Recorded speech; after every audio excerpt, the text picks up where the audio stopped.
Hello and welcome to the first of 7 sessions, an introduction to artificial intelligence. This is an updated version of a series we've given before, but as we all know, things are changing very quickly in the world of AI. It's actually part of a broader, let's say, festival of sessions on AI.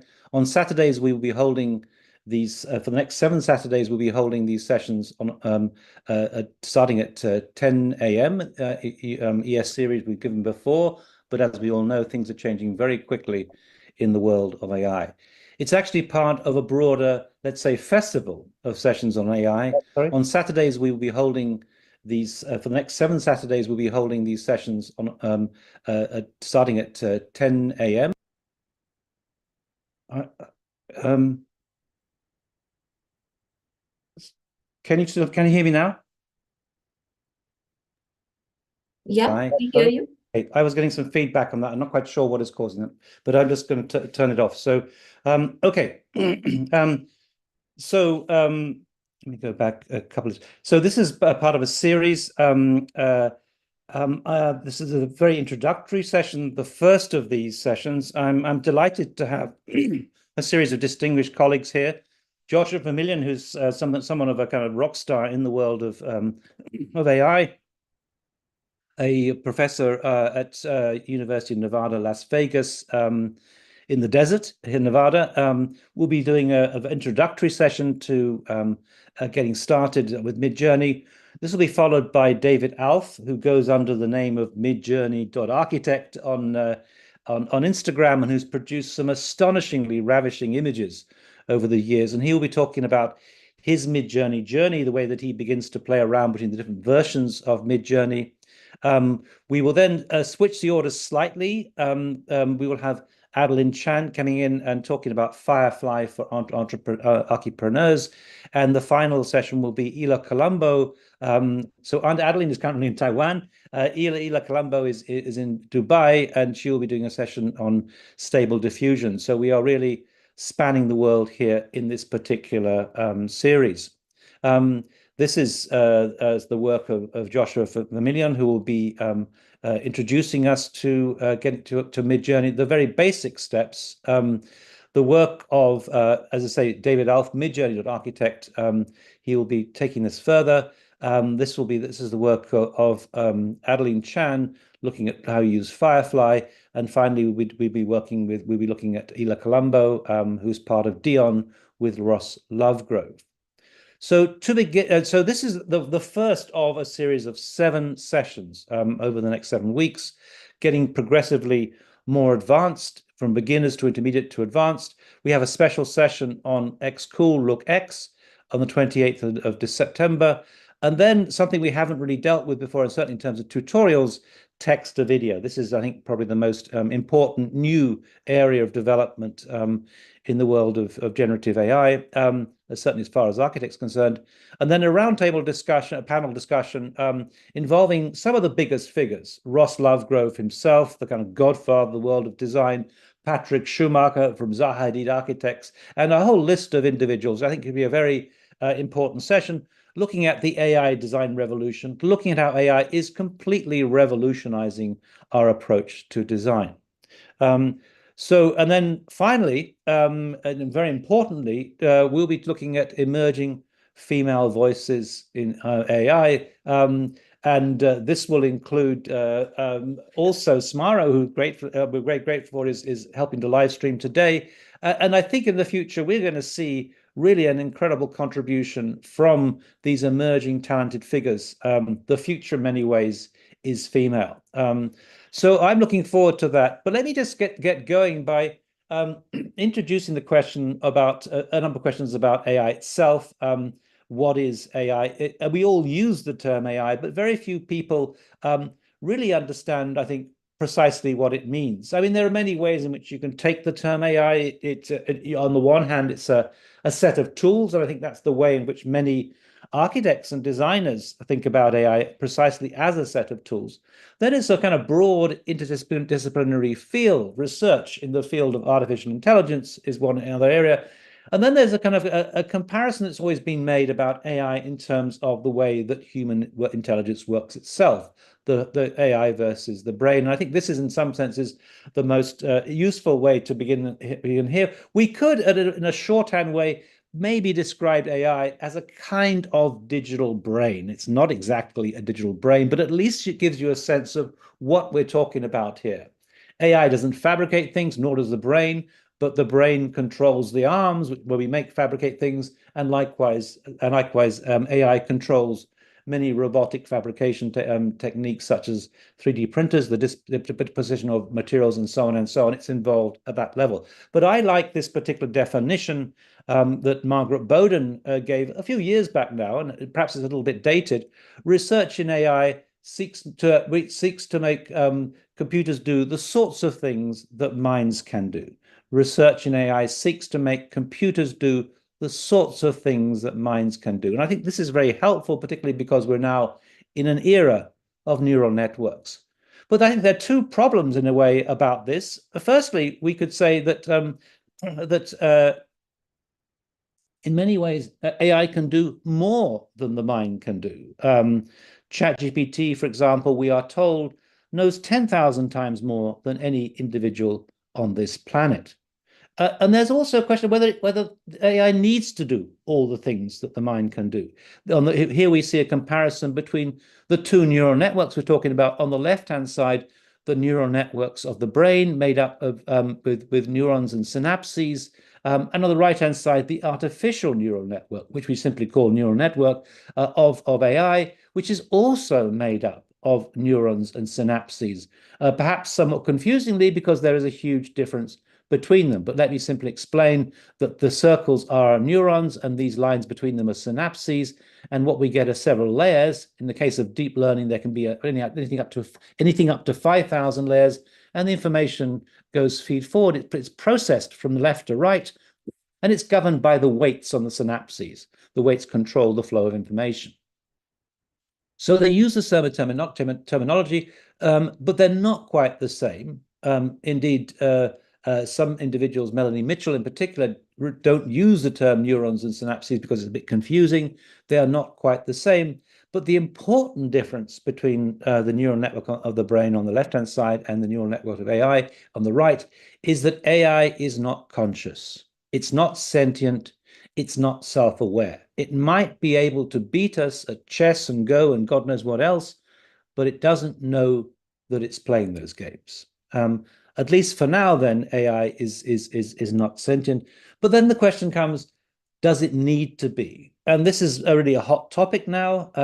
Traditionally, we thought, yeah, well, it's not going to be the same as us until it is conscious. But then there are individuals such as Yuval Harari who say basically, well, no, it's not that important. As far as companies are concerned, it's a question of efficiency. Does it do what it needs to do? And I follow that line. If my toaster can make good toast, I don't care if it's sentient or not. If AI can generate good designs, I also don't care if it's sentient or not. But one of the things I think we've got to start by when we're asking what is AI is to really get beyond the popular misconception that AI means a robot. In fact, if you use MidJourney and put AI in, you'll almost certainly find robots appearing in the images that are generated.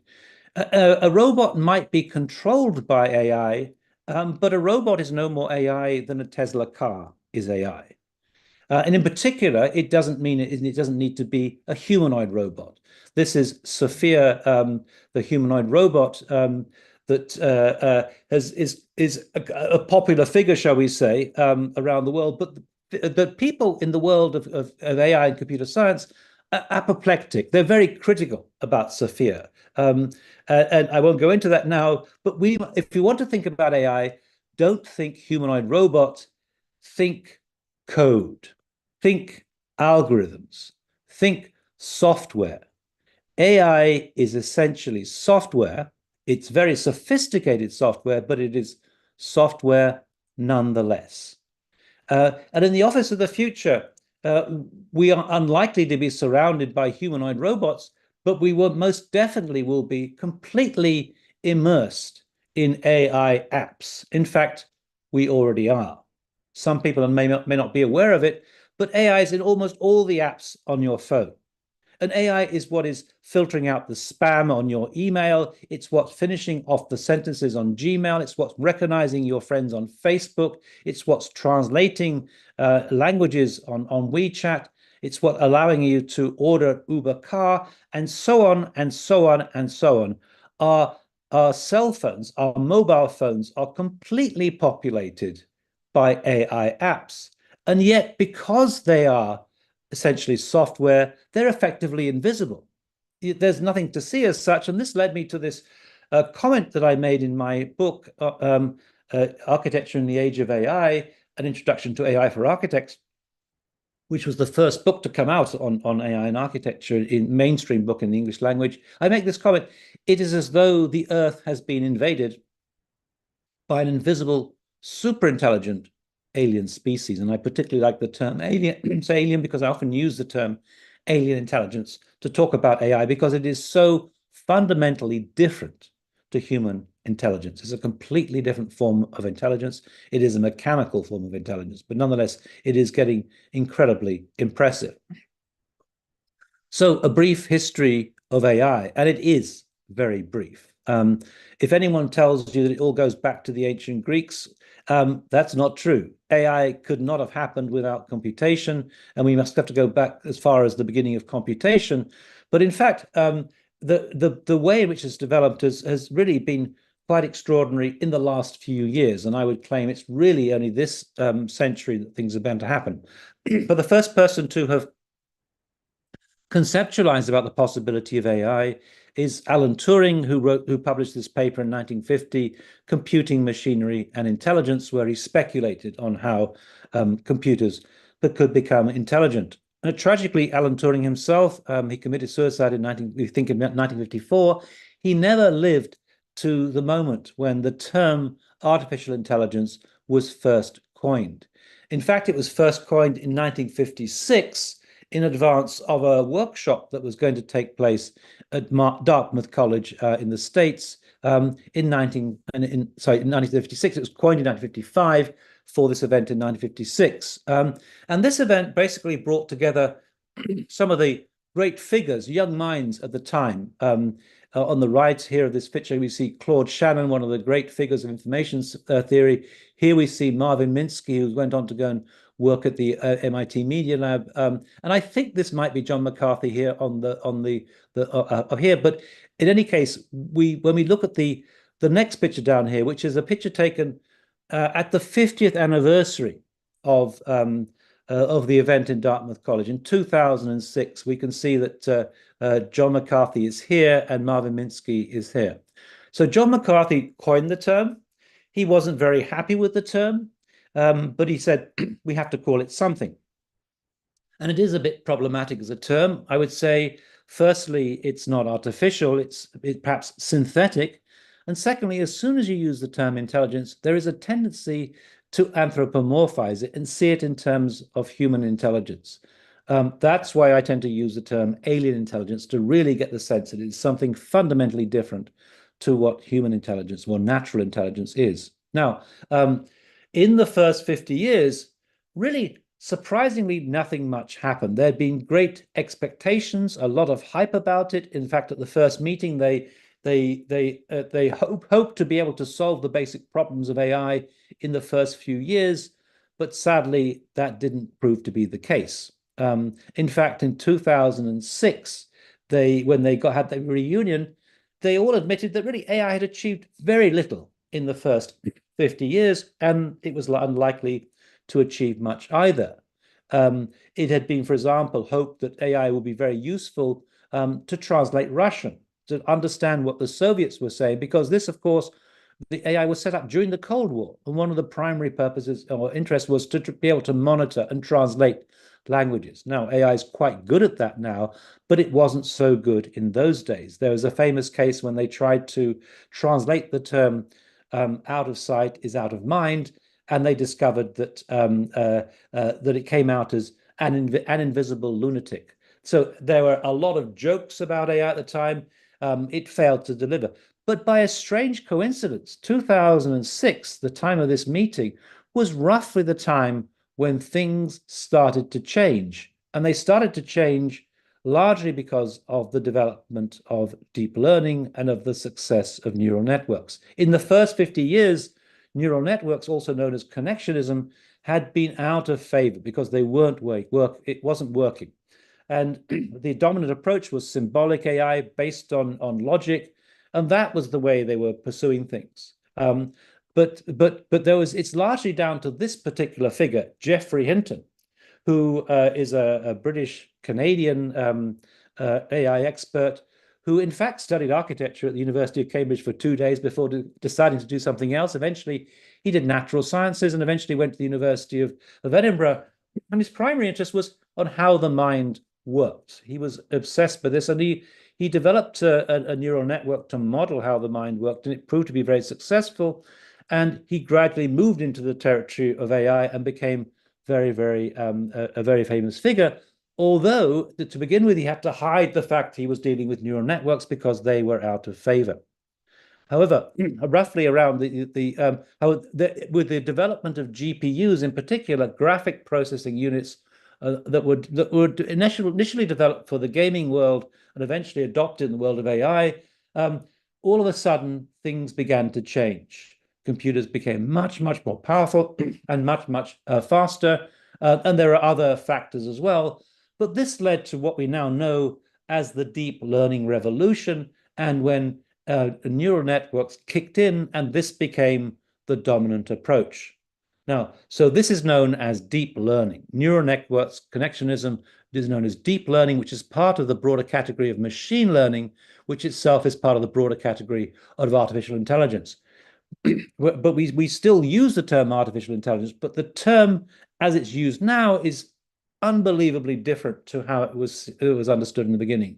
It's kind of incommensurable. The what we can do with AI now is vastly different to what it was in the first few years. Think of it almost like the difference between the very first primitive car and a Tesla self-driving car. But that is only a fraction of the difference. The difference is much bigger than that. Anyway, with the deep learning revolution, things eventually began to take off, and neural networks came into the ascendancy. So how can AI be used in design? Well, in 2012, Geoffrey Hinton and his team, which included the now famous figure of Ilya Sutskever, competed in a competition, the ImageNet competition, to see what technique would be best at recognizing images. Of course, we all have image recognition, we all have facial recognition on our cameras, but that wasn't the case then. And what they did basically is they came along with what was regarded as an obsolete technology, because neural networks had been dismissed as not very effective. They came along with this new technology, and they wiped the floor. They won the competition by a country mile, as we say, and everyone was absolutely astonished by the effects. So what happens is you look at you take the pixels in this image of a bird here, you process them through these different hidden layers, anything up to 5,000 in a deep learning neural network, and you come up with the answer that it's a bird. Never 100% sure, but up to 99% normally sure that it's a bird. It was such a shock, this development, that in her autobiography, Fei Li describes it as though the world speed record had been beaten by 100 miles an hour by someone driving a Honda Civic. And if you know what a Honda Civic is, maybe that's an exaggeration, but it was an incredible shock. All of a sudden, everyone realized that neural networks were the way forward, and they all said, well, we always thought that neural networks were the way forward, and we transitioned into this new world. But to be able to recognize an image was one thing, but the real holy grail for the world of artificial intelligence was to generate an image, to synthesize, to hallucinate an image. And that happened a few years later when they discovered you just simply reverse the flow. Instead of going from left to right, you go to right to left. You can start with a word and you can generate an image. So here we see an image of that has been generated using what is called Deep Dream. It was developed by a Russian computer scientist working for Google, and at the time was something of a sensation. They produced this completely trippy image, because everything was all over the place, because information about where things should be had been lost. But this was the first example, really, of generating images using AI, and excuse me, and led to the first ever exhibition of AI-generated art that took place in 2016, I think it was, in San Francisco, curated by Blaise Iyakos. But the real breakthrough in some senses came a few years later with the work of Ian Goodfellow, when he developed something called GANs, Generative Adversarial Networks, that really put us on a different level. Now, what happens with a GAN is we have two separate neural networks. We have a generator here on the left and a discriminator here on the right, and they are competing against each other. They are competing, hence the term adversarial networks. And what happens is the generator takes random noise and starts producing images out of that random noise that then the discriminator judges against a training set and judges whether or not it is convinced by the image. If it's not convinced by the image, it rejects it, and the generator has to improve its image in the images it's producing. So in the process, the discriminator is effectively training the generator to improve. Anyway, the long and the short of that is that we suddenly started getting fairly convincing images. These images of Hollywood role models are being produced by style GANs, one of the early versions of GANs, but there's a whole zoo of different GANs, of different generative adversarial networks.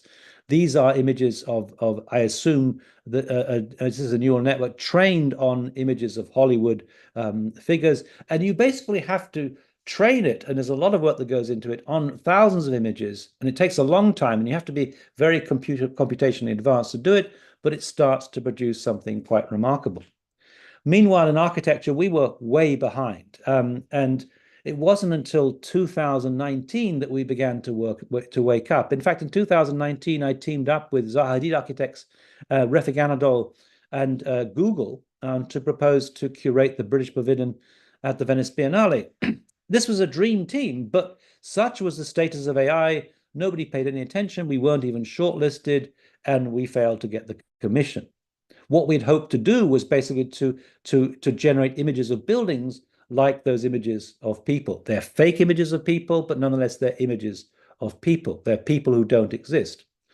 So anyway, nonetheless, Refik Anadol, now a rock star in the world of media art, got hold of a corpus of images of the work of Zaha Hadid Architects and trained his version of a style GAN on that.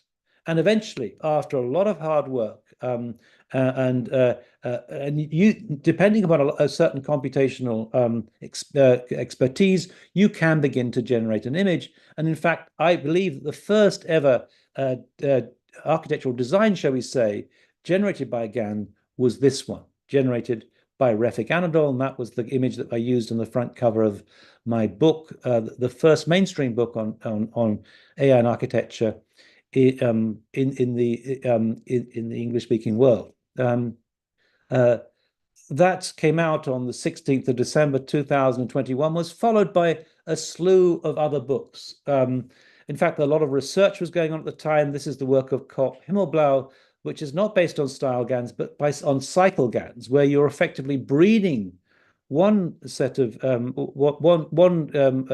data set off against another, thereby opening up the possibility of not only interpolating, but extrapolating, opening up the range of what you can do. This particular project, known as Deep Himmelblau, was very much the state of the art at the time. And here they're breeding effectively the work of Kopp Himmelblau, all the previous images of projects by the office with geological formations.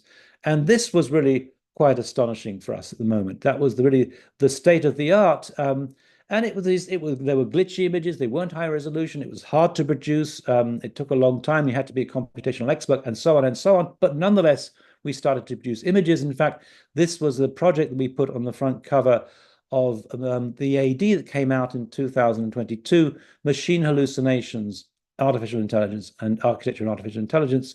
And there was a slew of books that came out that year, all of which were rendered in a way obsolete or out of date by another development in the world of AI, and that is the development of text to image, a technique also called diffusion models.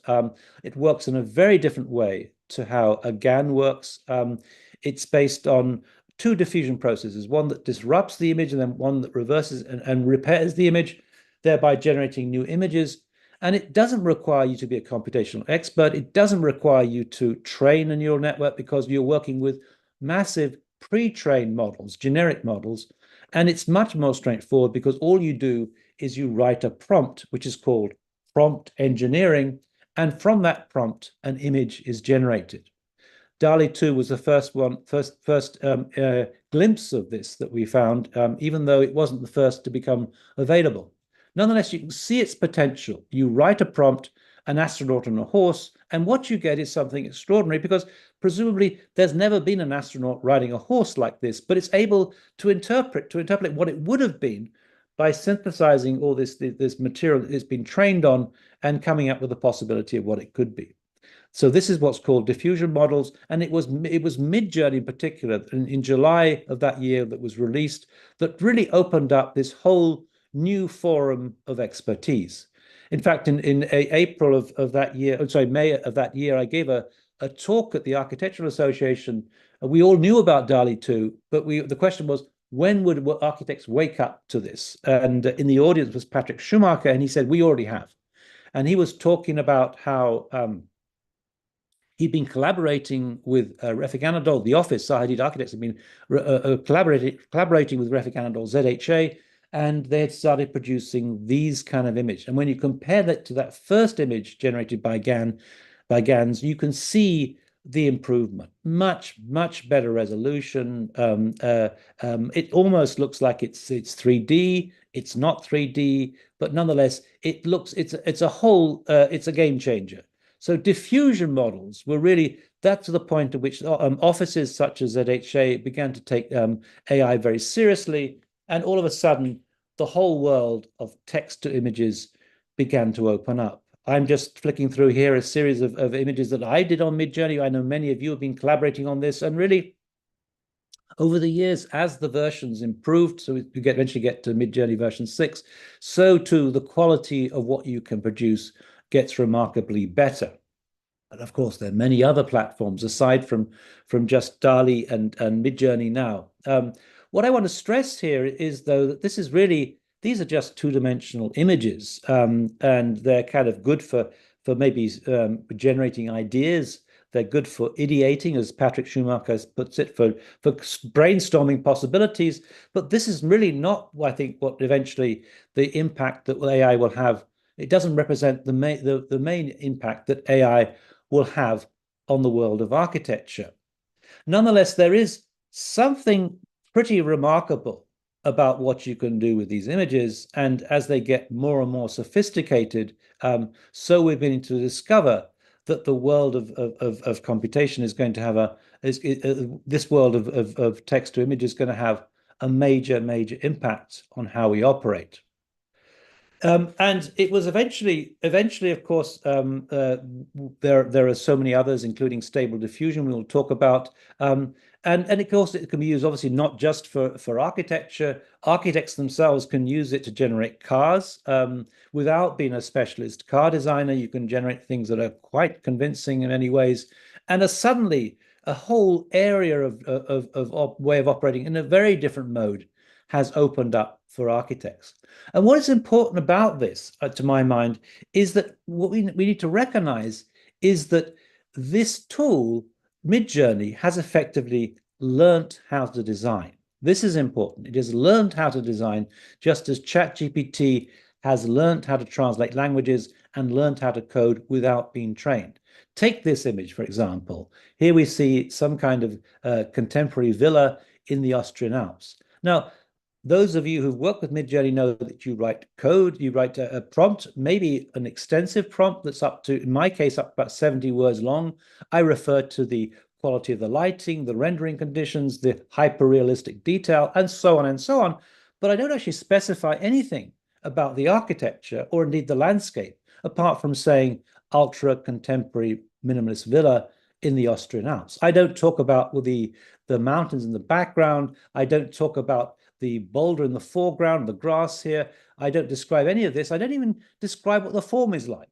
I don't, all the materials of which is made. I simply say ultra contemporary minimalist villa in the Austrian Alps. And effectively, MidJourney does the rest. And that, I think, is quite astonishing. On this particular image of a stainless steel kitchen, all I say is ultra contemporary stainless steel kitchen. I don't refer to this painting that appears in the background, quite a nice painting, or these bushes outside, or whatever these are, or this coffee maker, or the tap. This is all done by MidJourney. And I think this is a serious revolution in the way that we approach design, or indeed the question of rendering. This might take many hours for an architect or a student to render. MidJourney can do this in 3 seconds. There is something remarkable about all this world. And it's the most recent development has been text to video. In fact, the way that it works is simply through captions. You connect a text with an image through DALL-E MidJourney, and you can connect a text with a video using some of these platforms. Now, the text to video has been around since the end of 2022, but nothing of the quality that we're seeing here in this demonstration by Sora. Sora has yet to be released, but we're beginning to see there is something remarkable. Look at the quality of the detail on this face. And there are other remarkable things that Sora's beginning to do. It's beginning to deal with the question of occlusion. We'll talk about this more in our session on text to video, where an image goes out of the frame, and then it's able to put the background back in again, like now, without being specifically trained to do so. There's some remarkable things that are beginning to happen, and the quality of the video and the understanding of 3D is truly remarkable. Look at this moorhen. I mean, look at the detail, which is absolutely astonishing. But when it turns its head, you can see it's got a real grasp of 3D that is truly astonishing. Now, of course, architects would say, well, that you can do that with birds, you can't do that with architecture. Not true. Here is Sora been doing an interior design. I don't know what the prompt was, but very, very soon, Sora is going to become available, and we'll be able to generate videos of up to 60 seconds using Sora that are going to be quite remarkable. There are, of course, other other platforms that have opened up and that can be used for this, including the runway. This is a video of art galleries in Venice that has been generated through a series of clips. And they can't always extend as long as 10 seconds even, but you can compile them on Instagram and put them together into something that's very sophisticated. So this, I think, is where the real changes are happening, and where we'll see significant developments in the next few weeks, especially when Sora comes online. But I would say that the real revolution in design is not going to be these, not going to be this text to image or these text to videos, interesting as they are and useful as they are as a technique to start designing. It's going to be through the kind of things that are being produced by Wan Yu He, who will be on our series. She's the CEO of XKool and LookX, and they're one of the leaders. I would say possibly they could be doing to Autodesk what SpaceX has done to NASA. In other words, overtaking some of the mainstream figures in the field.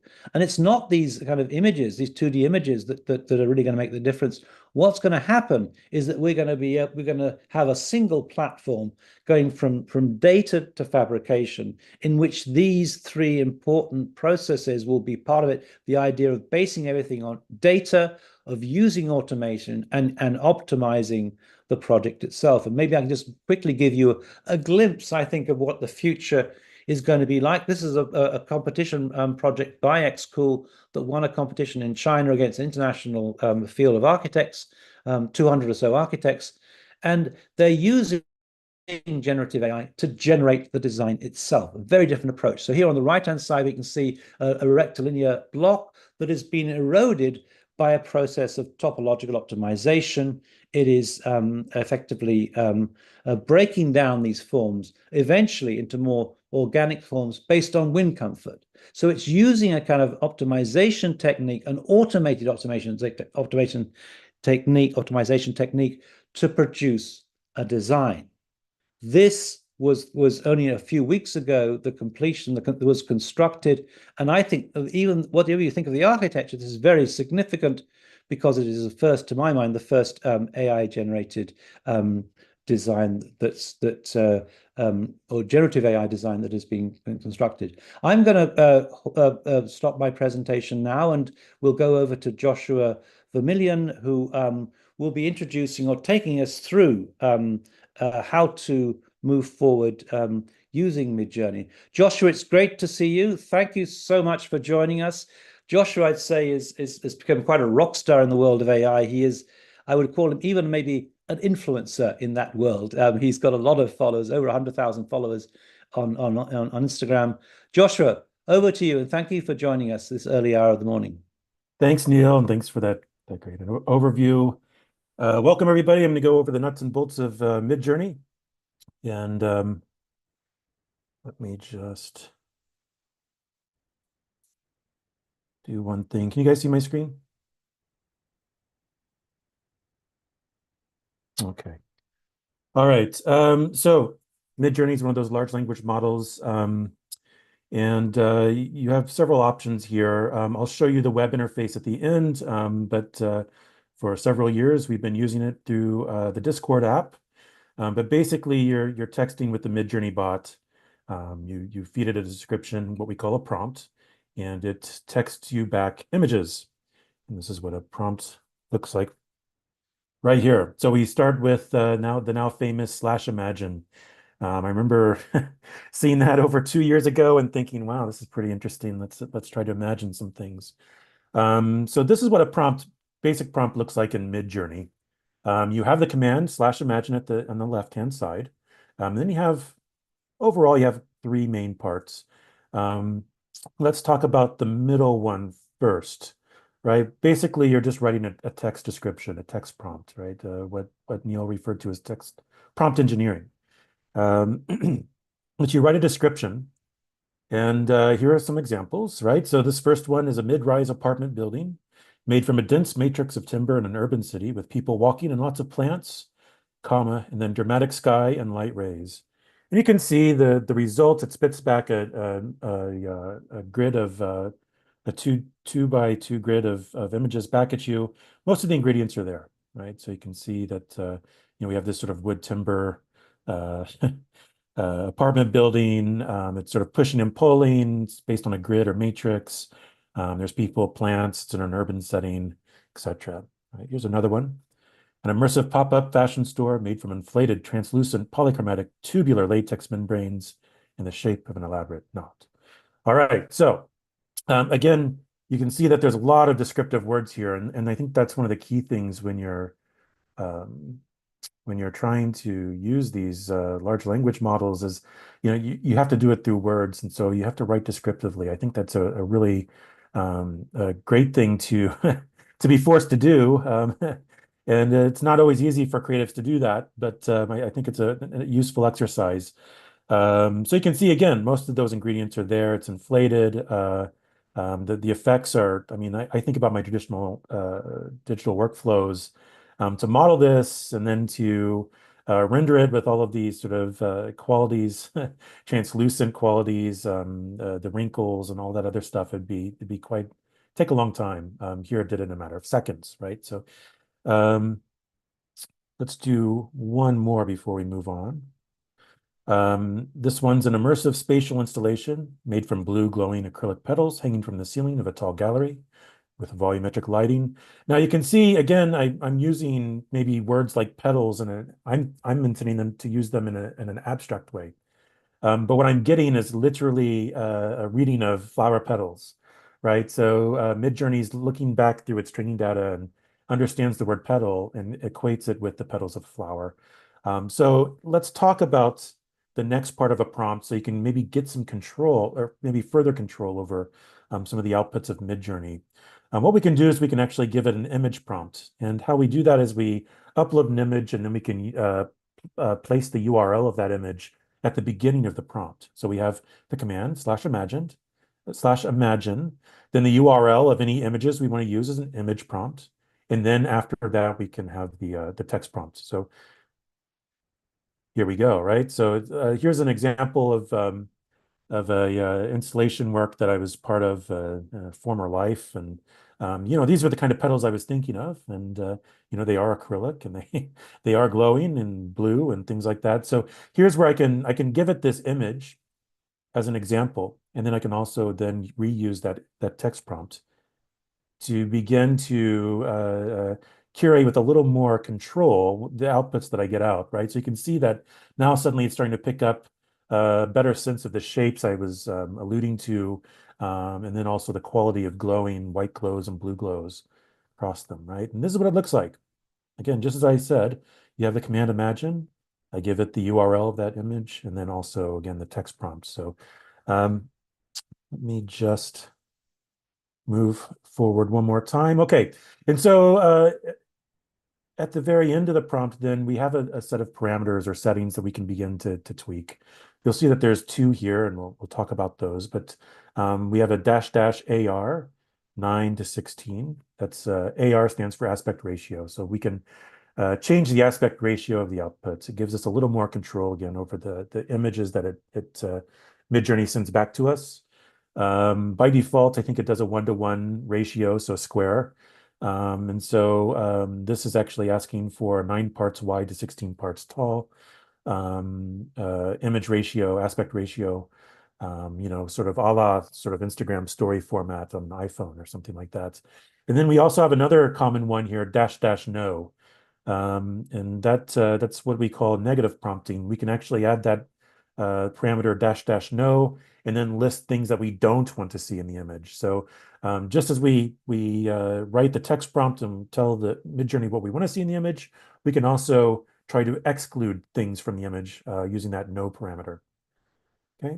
Now there's a lot of parameters in MidJourney. I'll just talk about a few that are really common. But this is a good place to just remind me to show you where the documentation for MidJourney is. It's actually quite helpful to go to the MidJourney documentation. It's docs.midjourney.com. You can see that there's a quick start guide, and it's actually it's searchable, and then it's also organized over here along the left-hand side in the menu. It's actually quite useful. I refer to it all the time. And if I say go to, let's say, commands, parameters, and tools, and I go to parameters, I can get a parameter list. I can see them all right here. I can then get a breakdown of, a further explanation of what each of these parameters do. So again, I just wanted to bring that up. I get a lot of questions like, how did you do that? Or how did you do this? Most of the answers are in this documentation, and it's actually quite useful. It's not all help documents are useful, but this one truly is. They're very good at keeping it up to date as well. So you can see that we have things like we mentioned, adjusting the aspect ratios. And then I'll talk a little bit about this, but we have style and stylize parameters. And we have negative prompting with the -no parameter. We can weight images differently when we use image prompts. So if you use multiple images, you can give them each weight. You can make some way stronger, at least affecting the outputs, or weaker, depending on the parameter you plug in there. Let's see. All right, so let's talk about some of these parameters in a little more detail. So I sort of break this down into several categories. Style to image, right? So there's lots of different ways we can feed it images just to use them as sort of style guides or style references, right? And the first one is, not a big surprise, --style reference, sref. So here you can use the parameter --sref. And then afterwards, you can insert any number of URLs of images to then sort of affect the outputs. So it might look at the color scheme, sort of the characteristics of the composition, the graphic composition itself. Let's say figure, let's say foreground on the left-hand side, then a midground, a background, etc. So you start to play around with an experiment with feeding in images in different ways. It goes beyond just sort of feeding it words. You can begin to direct the outputs with some control. There's also a newer feature called Tune. So you can actually create your own style tuner. What it does is you generate a sort of enormous variety of styles, and then you can start to select and pick different styles, and then run use those as I can't talk. Use those as style tuners to then direct the results of the images that come out in that prompt. So let's see, you use the -- tune, and then there's a code that you get when you start to select some of the images that you're using. This is sort of how it does it. And again, these are just from the documentation, so I just clipped these out to show you, right, that there are detailed instructions on how to use each and every one of these parameters. Right. Techniques for consistency. This is an interesting one that they just added not too long ago, called character reference. So if you use it for, let's say, when you have human characters in your images, and you want to keep referencing that character, you can use the character reference and then feed it that image, and then you'll start to get the same character in subsequent images.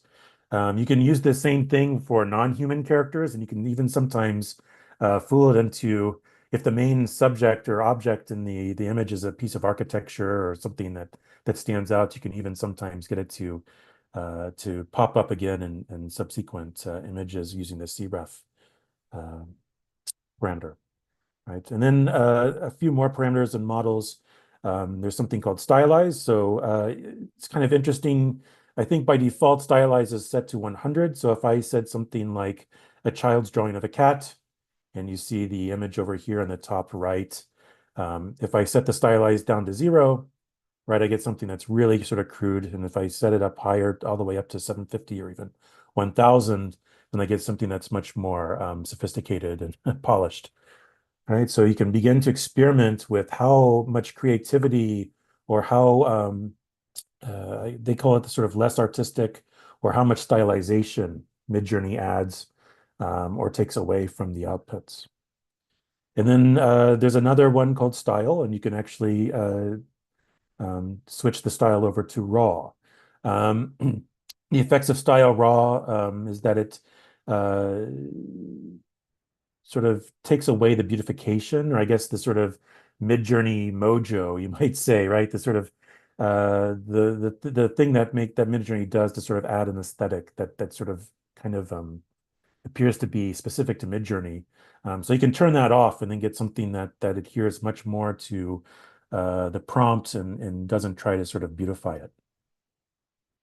And that's exactly how it sort of describes it here, kind of a weird way of describing it. And then there's also multiple flavors of MidJourney. So we're already up to model 6.1. So that also implies that there's models 1 through 6, and a few more in between. And then there's also these Niji models. It's a collaboration between MidJourney and Spellbrush. It's some sort of illustrative style based on anime aesthetic. And so you can begin to, again, get under the hood of MidJourney and switch back and forth between new and old styles.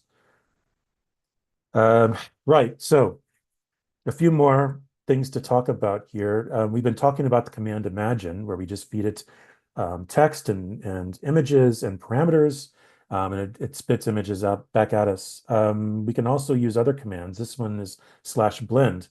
Blend just wants to see images. You just feed it in images and no text, and then it blends the images together and creates novel images based off of the two that you feed it. So here's an example, right? I gave it, using the blend command, I gave it this one on the left and this one on the right.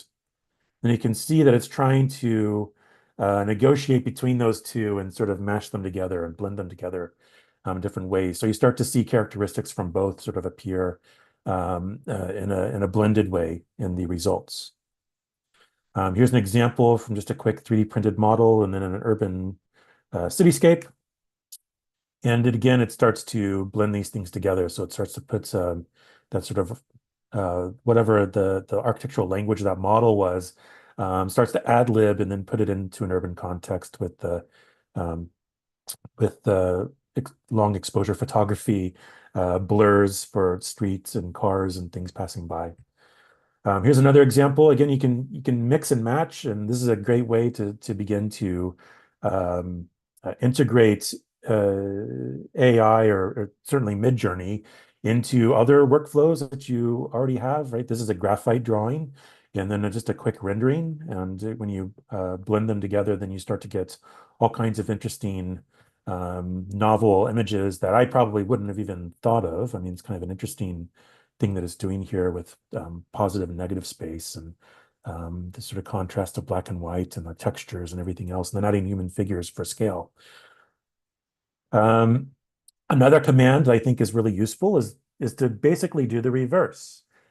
Typically, we give text to MidJourney and it gives us images, but we can also feed images to MidJourney and have it describe them for us.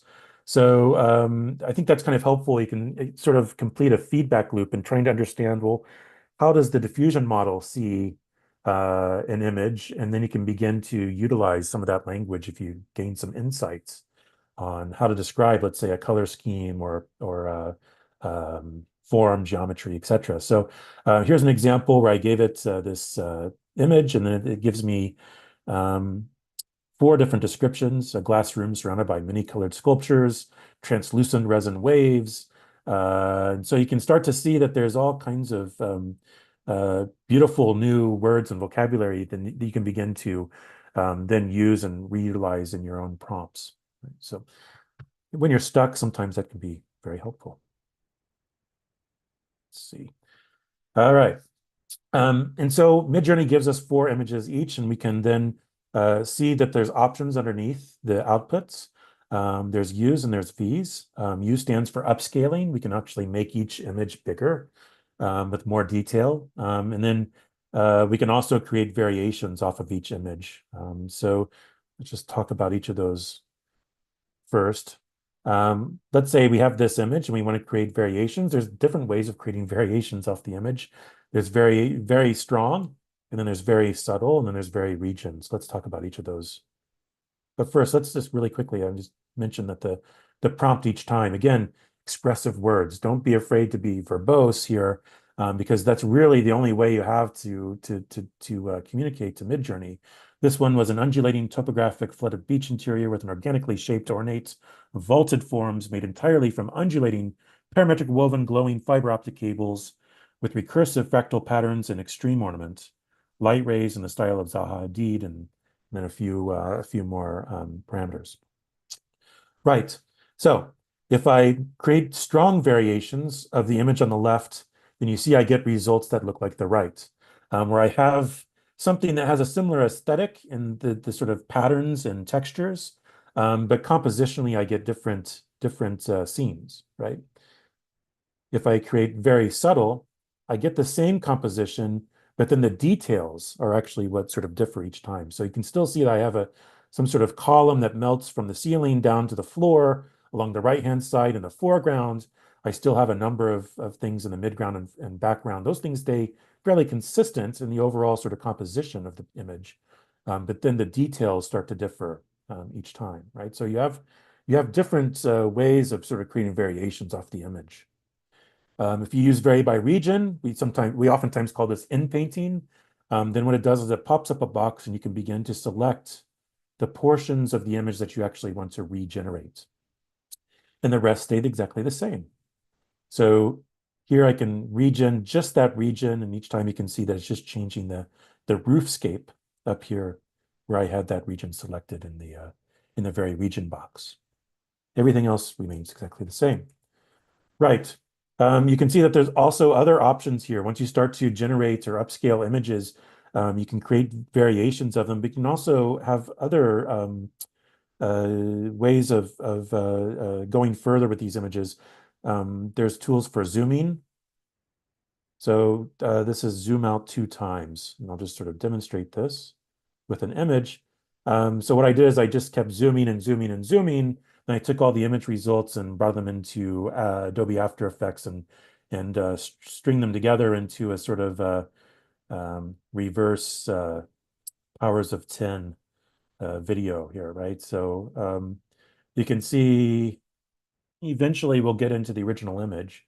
We have to zoom in quite a bit, but you can zoom out And again, I could have likened this to the idea of I have an image, and now if I want to world build around that image, I can then zoom out and zoom out further and start to see more and more context. Right, so you can see the original image now. There's other ways of doing this as well. We have arrows here that these let you pan to the left or the right, the top or the bottom, and actually extend the frame of the image. Right. So if I pan to the left and to the right, you can see the original image is here in the center, and then I've actually extended this into a widescreen panorama. And each time it sort of gives me 4 options, so I can sort of pick, and I can just keep extending as much as I want. Right, and that pretty much sums it up for, oh wait, it doesn't quite yet sum it up for me. I just wanted to show you, let's see, that MidJourney does have a web interface now. So you can actually go to midjourney.com, you have an account, and you say create, and then in the web text interface, you can begin to write your prompt, and then you can see that there are buttons now for all of these parameters. So you can begin to change the mode, change the version, change the stylization, the weirdness parameter, the variety parameter, etc. And again, aspect ratio as well. So if you're not into Discord, then again, it's much more accessible now. If you're just a newbie and you want to experiment with MidJourney, you can just go to midjourney.com in your browser, and you don't have to worry about loading in Discord and Discord servers and things like that. You can actually do it right here on your web interface. And you can see all the things that you've generated in the past. You can see I've been generating some things here. Right, and that sums it up for me.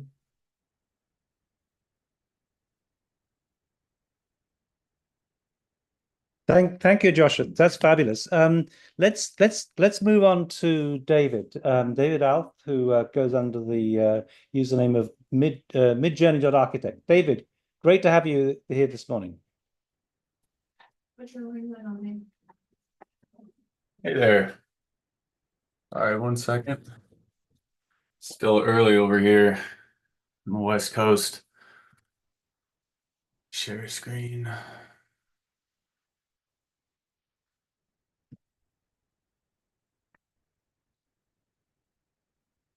All right. Joshua, thanks for a really good job on introing MidJourney. I'll touch on a few of those subjects again, kind of with my take on it, but mostly I'm going to focus on maybe some more advanced techniques, let's call it. I'm going to talk about my process and how I think about things and how I kind of go through making my images. Essentially, from a high level, I kind of consider MidJourney like a sketchbook. It's a quick iterative tool, as we've talked about. It can really explore, create dialogue. You're essentially dialoguing with the machine in order to kind of come up with your vision. And it's not linear. You know, a lot of times you kind of think that you have this vision and you go there and it's very simple. But like regular design, it's iterative, and you kind of end up having to explore to figure out where you want to go. I also like it because it creates a catalog of design, essentially. You know, if you're scrolling through Art Daily or Dezeen, you're essentially gathering a whole bunch of data points. You're seeing all these designs, you're understanding these things visually. But it's still a limited set that's published, whereas you can kind of imagine all of these other infinite sets that you're actually in control of. So you can kind of come up with design ideas that then you can catalog in your brain to deploy later on. I kind of think it's akin to flexing your design muscles. Design is essentially a muscle, and you know, kind of working your brain and going through all these things and seeing all this visually reinforces your skills. Also, as a practicing architect, I do a lot of construction, and it's not always sexy concept design. And when you're stuck in that world, it's really nice to have an outlet, hence the sketchbook. Anyways, these are just a whole bunch of images, some past images of mine, looking at different things, you know, urban contexts, different environments and atmospheres and entourage, different kinds of program and content, trying to get playful. And as you can see, there's a lot of consistency with my images, and I can kind of touch on a little bit of how I chase that and approach that. But baseline, some of this is baked into the knowledge I think that I have with my background of being a practicing architect, so I know what is maybe plausible or realistic, or oh, that mullion's too thin, etc. But then also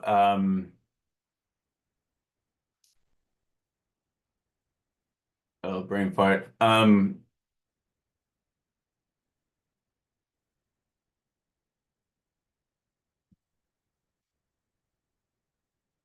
Sorry, lost track. But yeah, so it's essentially like wow,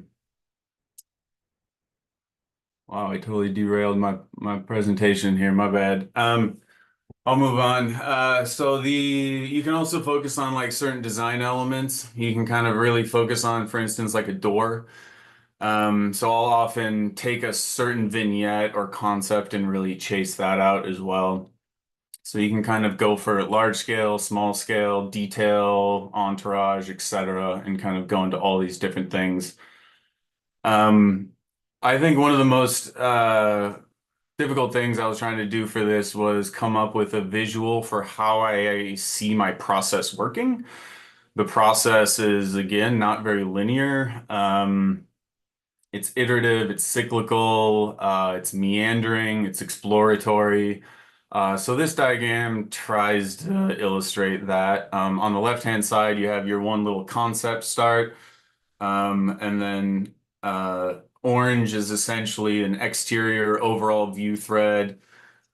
Pink is, you know, kind of a breakout of other views, purple being then moving interior. And you can kind of see how they chase together. But focusing on the first one, really just sort of diving into the guts of how I actually see you doing it. I send a lot of images. So I'll come up with an idea and I'll send a ton of images. I call it round one. I'll send, you know, 20 maybe, and I'll change the prompt, I'll adjust it, I'll add weights, I'll remove words, change images, whatever it is. I'll do a lot of different things, and I'm kind of testing. Once I find things that I like, I'll vary those. So then I'm sort of selecting some that I like more than others and getting a larger scope to choose from. And then from those, I curate down and upscale. So there's sort of this whole process of kind of letting the computer design with you, and then you're really on the hook for curating and controlling it, and then guiding it on the next step. Between round one and round two, I often do, well, you can see I break out new threads. Sometimes you'll find an idea that's not related to what you're doing that you really love. Either save that for something else, or it's a separate concept you want to chase. But also I like to splice in new images. And then also sometimes I'll generate images and then use those to blend in together. So for instance, if you're not getting the right entourage in your scene, you can just ask MidJourney, you know, make a dinner party and then merge that with your scene. So there's a couple of kind of like iterative and cyclical tricks that really get you through how to do all that.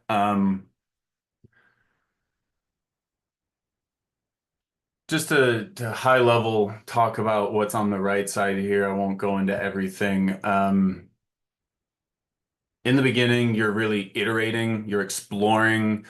I would often use chaos and weird parameters to really see other options besides what I think my mind is trying to chase to. Sometimes the other is actually really important, being able to recognize that. Again, then you go through a curation phase, and all of my good ones that I really like, I'll save out. Then I go through round 2. You're developing it. You're more or less honing in on where you're trying to get to, and probably remove some of the chaos and weird because you're actually trying to lock in. You might up some weights of some images or splice in some new images to guide it further. Then you curate again, upscale, save out. And then the last phase is refining, where you might apply some zooms, some panning to adjust your composition. Maybe you're varying on the subtle setting in order to really refine things, or you're using a very region to polish. This person has, 3 hands, which can still happen. And then at the end, you curate, upscale, etc. So you're really getting many levels of curation at all times. To hover here for a second, these are sort of my general settings. Joshua touched on a lot of this. I oftentimes go stylized low in raw mode. I'll kind of talk a little bit more about that later. One really interesting thing I've seen is that they've added a personalization setting, which if you've liked or rated enough images on MidJourney, it gives you your own personal style code. I haven't messed with it enough to really present it, but it's very interesting and kind of cool for version 6. I loved Style Tuner that Joshua showed, but they don't have it for version 6, and I predominantly use version 6. Version 6.1 is the current model. To be honest, I like 6. One reason why I'm showing this. But, it's just a preference thing. Related to style, again, this is preference, but looking at these images, creating a very basic prompt, in my mind, basic Olsen-Kundig house, cantilevered across a creek, cinematic wide angle, depth of field, dappled light, soft film aesthetic, low contrast, blurred people walking in the woods, summer scene. That's simple. Adding different style parameter, a different amount of style to this. You can go from 1,000 down to 0. So you can really see when you up it on the right-hand side, in my opinion, it gives you a very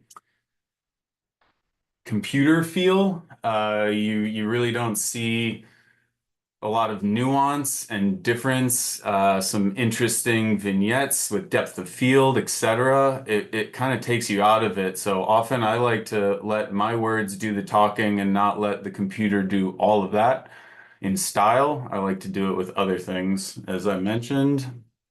Style reference is great.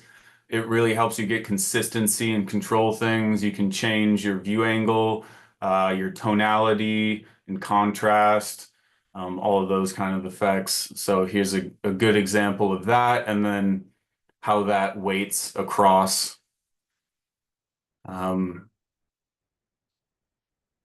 Image referencing, as Joshua mentioned, really important. That's what I really rely on. I often use multiple images per generation.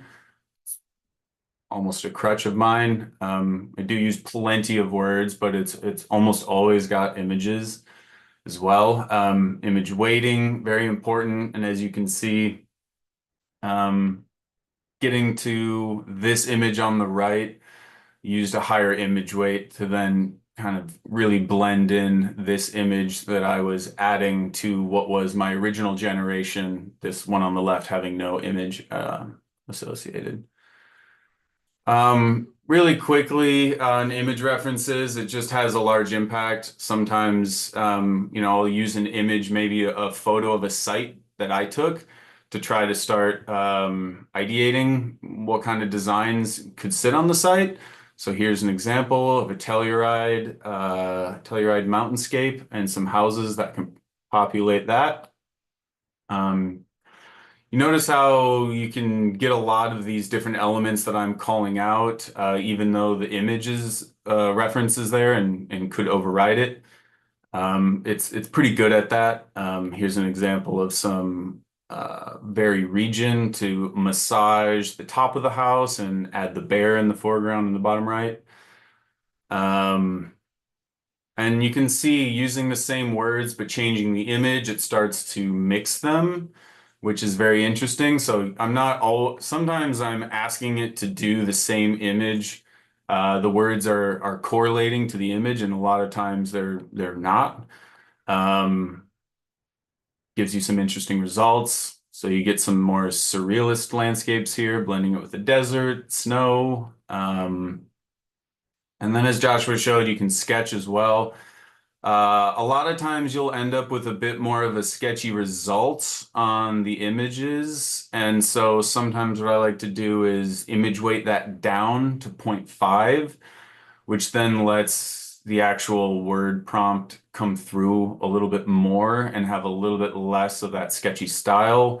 And so you can end up with something like this, which, you know, it took a couple iterations, but not much. And I found something that was almost identical. As I mentioned, my process is a bit layered and builds. So I'm going to try to go really quick through this. Essentially, this is me starting to build a prompt. You know, I start with some basic words, and then now I'm kind of focusing on layering in images, and I will layer in multiple images. Right now, all these images are actually photos that I took.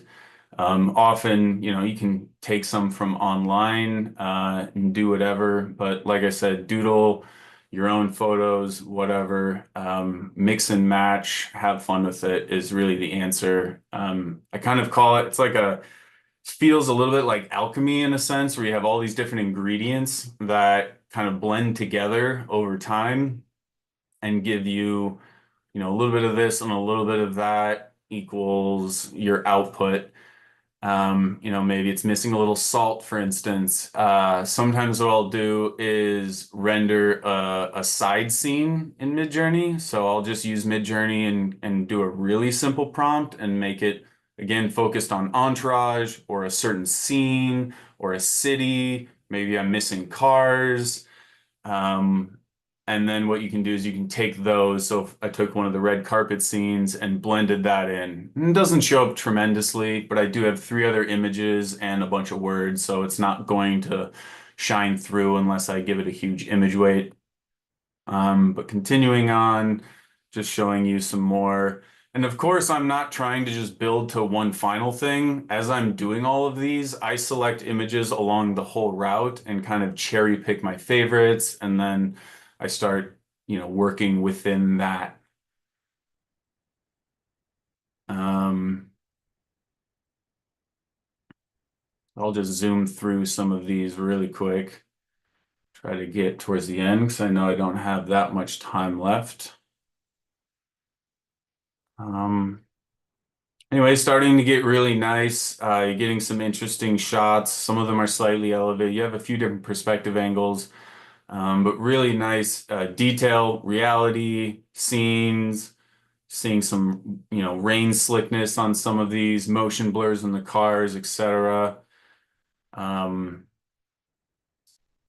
these, I was also then kind of backtracking. So I went to an image set that I liked one of the most. It had only 8 images as opposed to maxed out at 12, which isn't the max. I actually haven't found a max. You can probably do 100 images, TBD.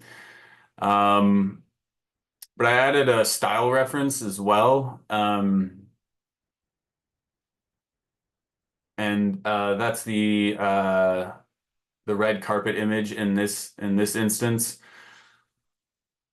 And then changing it out to an aerial view, trying to get a higher viewpoint. As you can see, it also starts to change the tonality of the image to be a little more homogeneous. So it'll pick up on the colors, it'll pick up a bit on the composition. So sometimes what you can do is you can sort of get what you like and then flex in your style reference in order to kind of control your viewpoint and color and lighting and things like that. So again, these last 3 we're all using the same prompt with just a different style set to style weight 100. And then what you can also do is you can, you know, increase the style weight or decrease it. In this case, I wanted to decrease it in this image before. The building is being a bit overridden, in my opinion, by that background image of Seoul. And so I really wanted to see a little bit more of the architecture, a little bit more of the city, and a little bit less of that skyline in background. So turning that down, you can see what that results in. It's quite nice. One of my favorite images that I generated in that series was this one. I loved the crowd, the feeling, the indoor, outdoor, the activity of was going on in here. So then sometimes I'll take this and I'll rebake it into a prompt. So I'm refeeding it and then maybe giving that an image weight of 3. Maybe I'll down weight the other ones to 0.5, but keep the rest of my prompt the same. And then you get these images. You can see I'm getting a lot more crowds. I'm getting some of that similar shape, and you can kind of start to chase these different threads. So again, you've already seen this, but now maybe it makes a little more sense. And I didn't go too deep into the iterative back and forth, but try to give you a little sample of it. Anyways, I'm probably about out of time. And here's just a few more images that I've done recently to carry it off. So.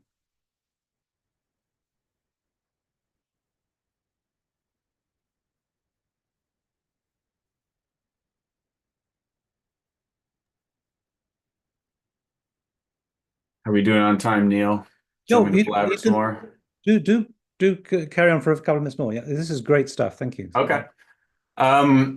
So, interior images are another thing that I like to chase, interior and exterior, and sometimes it's hard to get them to read through. But focusing on the interior here, I found that like MidJourney is actually with V6, it's gotten really good at rendering objects and people, especially when you're upscaling. With upscale, you can upscale subtle or creative. And, I play with both of them, but creative can be really helpful, especially in areas where you have a lot of little objects and people, because it'll actually reinterpolate them as you're upscaling it. So instead of dealing with the guy with some wonkiness, when you do the upscale, it might fix it. And then of course, a lot of times I'll actually use Magnific, which is another AI upscaler, to take it another step further. And that has a creativity setting as well. I think it's based on a stable diffusion model, but it essentially then can refine it another step further. So some of these are using that process, give you some good reality and lighting. I also like to test out more sketchy ideas, collagey, different styles. You can, the sky's the limit, really. I generally focus on hyper-realistic images, and I'm trying to chase something that feels real, feels buildable a lot of times, but you gotta have fun as well. These are some city images. Yeah, and I really like to focus on atmosphere, and you can probably tell lighting. I do think it comes partially from my photography background, the way that I see light and the way that I kind of see the images and the framing. And yeah, I think you also have to think outside the box in terms of how you're conceptualizing these and cropping these and kind of really curating them as a set. So like in this set, for instance, I did multiple generations. I was looking, at something overall in the woods, something approaching these buildings, and then something inside the buildings as well. Now, sometimes for the interior, you can't use an exterior image in order to feed into your image. Sometimes I will blend an exterior image into an interior series because it'll help give you some similarities in tones. But I think on this one, I actually did it standalone, kind of offset, and just tried to match it with my own sense. And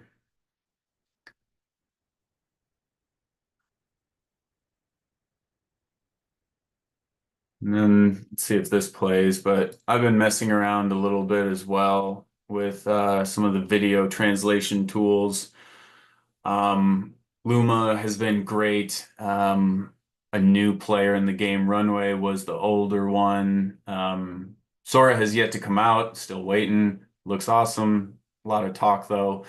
But meanwhile, Runway's come out with Gen 3, which is what these are using, and have a really good coherence. And you can actually kind of tune how the camera moves with words. Gen 2 allowed you to actually control the camera, which I really loved. But I'm assuming they'll release that in Gen 3 at some point. But you can still do a pretty good approximation just with how you're word prompting and connecting that. So, anyways, that might be the end of my show. Thank you, David. That was terrific. I want to suggest that we just take a little pause just to ask a few questions just before we move on from MidJourney to Adeline. I mean, can I kick off with a couple of questions, David? I mean, Yeah, first, go for it. What role does this play? Are you working in an office? What role does it play in the office? I do. I work in an office, and it comes in here and there. It has different touch points. I'd say the largest touch point for image generation is in concept. You can, one of the best things is we don't always have a project that we've built that's a good precedent to show a client, and we also don't want to always show a client another architect's work. Well, guess what? You can create your own precedents, and it can be tuned to the style of your design office. So that's a really interesting thing. Instead of finding and spending all this time hunting for this right image, which is probably not right anyways, you can create it and you can kind of design it, right? So you're doing an initial design process in the beginning before you even get there. We've also had clients send us AI images, which helps then tune your conversation earlier rather than having a client say, I want something, but I don't know what it is. They can tell you somewhat what it is. It might be rudimentary. They're probably not as good as some of these images, but it's still really helpful and a part of the conversation. Sometimes we'll iterate. We actually had I had a colleague develop a stained glass window in construction. So they wanted some a mushroom themed stained glass window piece, and so they used MidJourney to create some images and then eventually put that into Revit, rendered it, got it approved, and got it built. So, it has actual implications in sort of being built, even just MidJourney, but often it skews towards concept design. But you don't go quite as far as they do, say, in ZHA, where they actually start the design process and include MidJourney as the design, or indeed other platforms as the design, and show it to the client. It's kind of like a secondary kind of platform to bounce ideas off, but not fully integrated into the design itself. No, we don't really use it as maybe that much of a crutch. It's a little bit more of a secondary component to augment already what we're doing. It's not the focal piece usually. There might be certain projects. There are certain projects, I'll say, that are more down and dirty. Maybe we're pro bono, or maybe we're limited to 40 hours of work time for a competition or something. They don't want me to burn the fee. Well, what can you do? I can create a lot of images really quickly using AI. So sometimes it's for a proposal or something like that, where you want something compelling and it's a little more AI forward, but oftentimes it takes, for most of our projects, for most of our real, projects under development, it's taking a back seat. Yeah, no, I just think that what you're doing is very remarkable, and I think you've reached a real skill. You developed a real skill set in producing these images, and I would just love to see it either more kind of part of the kind of the process of design itself, but feeding in directly into a design thing. Or I would love to see you teaching this stuff, because you really have you've got charge of this, and it's remarkable. Yeah. Yeah. I think it's getting better. You know, all these tools are getting better. If we talked about this a year ago, you know, I'd say it's not there yet. Well, it's getting there. Like some of these images, you could fake somebody for thinking it's real. And Stable Diffusion and ControlNet is something that's really interesting, and really can help you get further in the design, in design development, doing certain iterations on concepts and things. I think that's really potent. And I think as my problem with Stable Diffusion is it doesn't look as good as MidJourney, right? So all my images look great. Well, they're all MidJourney. I've never really fallen in love with Stable Diffusion, and I think that's part of it. And their models keep getting better. And so maybe someday I'll love Stable Diffusion enough to want to use it more. It's also more complicated, it takes more time. It's kind of a harder tool. There's a higher barrier to entry. So a lot less people in our office even know how to use it. Whereas MidJourney is what I call the SketchUp. Everybody can use it. It's really approachable. It's a good access point. Clients can use it, you know, things like that. So, I think it will keep infiltrating. I think it'll keep finding more uses. To be honest, it's not really just the visuals that I'm interested in. It's can Zoom AI take my notes for me? It's can all these other AI systems blend in and really support some of the menial tasks that we had to do to then give me more time to design. That's actually really interesting to me. No, there's a couple of questions in the chat. Just quickly, can I ask? This is Gustavo. How about its use in competitions? The first question, and secondly, have you and your firm collaborated in larger projects that require this AI work to do dream projects and dream proposals? Yeah. Maybe. I'd say our office doesn't really live in dreamland. You know, I don't really want to speak for my office entirely. I'm just a guy at a big office, but we live in reality. We do a lot of built work, and that's what kind of sustains us. So we don't do a ton of competitions. We don't do a ton of complete dreamland collaborations. We do them, you know, but it's more intermittent. No, I think what I really like about your work, David, I'll say that in my second edition of my book, I've got quite a few illustrations by David, and I wish I could include more, is precisely the kind of control aspect that you're in charge of all these techniques. And, you know, I think too often things come out of MidJourney almost by accident, and someone says, oh, look at that, aren't I amazing? But actually, you're working in a very mature way, you know, thinking about this in terms of real architecture and not getting lost into some kind of metaverse domain or something. And I think that is really commendable. And there is a rigor there which I really enjoy. You know, not necessarily what I would do. I have a slightly different approach, but I really appreciate what you're doing. Some would say it's an obsession. I don't know how many images I've made, maybe 100,000. Like I'm a little nuts, but I also try to break it. Like one of my things is I try to break this. I try to add as many words and images and really flex this. You know, I don't want this same view at an ortho angle or at, you know, a 45, you know, perfectly, you know, centered in the image. Like when you just do a lot of generations, it gives you this very formulaic response. And so my whole mission is to break the formula, to give you something that actually feels like you might have taken it with a camera because it doesn't feel like it's straight out of MidJourney. Yeah. No, I wasn't going to mention that, but I was intrigued. I mean, it's a little bit of an obsession, and I think you're producing an incredible amount of work. I'm not going to ask you how many hours a day you spend on this, but you know, I think it's paying off. I think you're really producing something that is remarkable. I don't know if there are any questions in the chat, the YouTube chat for Joshua at all. Maybe one of my colleagues could just quickly go and check that. While we're waiting, one shout out, another reason why I love MidJourney is you can use it on your phone.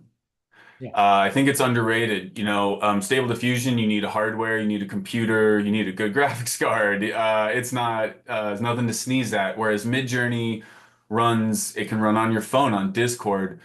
And so one reason why I've been able to do all these is I take a bus to work and I've got 40 minutes each way to sit listen to a podcast, and make images. So, I've got like an hour and a half every day where I can just like crank through and work on this. Well, I mean, David, I really want to commend you for this rigor, and I would love to see this really integrated into the office and maybe projects coming out of that. But above all, I would really like to see you teaching, because you've got a real skill, a real understanding, and it's fantastic for you that you're here on this platform offering your advice, because it is absolutely invaluable advice. So thank you, David. We've got a question for Joshua. Joshua, how does the generative coding AI work combine with the MidJourney work? How does the generative coding AI work combine with the MidJourney work? Yeah. Oh, right. I think, yeah, generative coding. So, I mean, what's interesting is that, everybody talks about ChatGPT being this sort of cheat code for writing essays and things like that in school.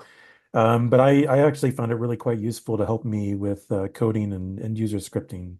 So I do have sort of another stream of work where I do some experiment with some generative art and in platforms like processing and JavaScript, and not being formally trained with coding, but just sort of being self-trained. I found that ChatGPT is actually quite helpful in sort of getting under the hood and developing scripts and things like that. Does it really connect up with MidJourney? Not so much, except that sometimes I'll ask ChatGPT to sort of say, "Hey, what would you write a prompt? What would that look like if you wrote a prompt for this image?" Just to sort of see what ChatGPT sees.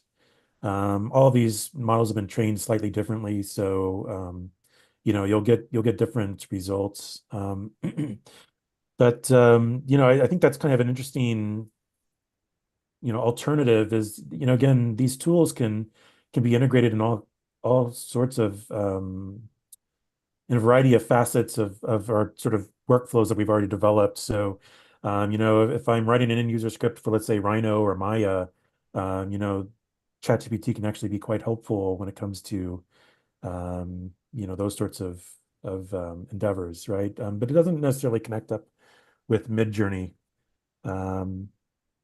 Although sometimes I'll pump in some results from processing into MidJourney as an image prompt. So, again, it's a lot of it's just experimentation, play, sort of interrogating the tools to try to see how they work. I think we're now going through this process of experimenting and what the tool can do, and I think we're discovering the affordances and so on. And I think it's the way in which it's more subtly combined with the work. I mean, with ChatGPT, if you just get it to write an essay or something, that's just not very imaginative. But how you can use it, let's say in a theoretical domain, to ask particular questions, to be more precise, to use it as a tool of augmentation to human thinking, and I think also as a tool of augmentation to design work, which I think is really quite intriguing in some sense. And I guess what I would just simply do is reiterate a comment I made before, especially on the text to video. These weren't designed as architectural. They weren't intended as architectural design tools. They were intended as video tools. But nonetheless, we can harness that capacity. And I think it's through the kind of work that you and David are doing that we're really opening up a kind of approach towards design itself that needs to be fully integrated in the design school. So I don't know, but David, I wish you were just doing what Joshua was doing as well, teaching some of this stuff and passing it on, because you've got such an incredible wealth of knowledge. So I think we better move on to Adeline now.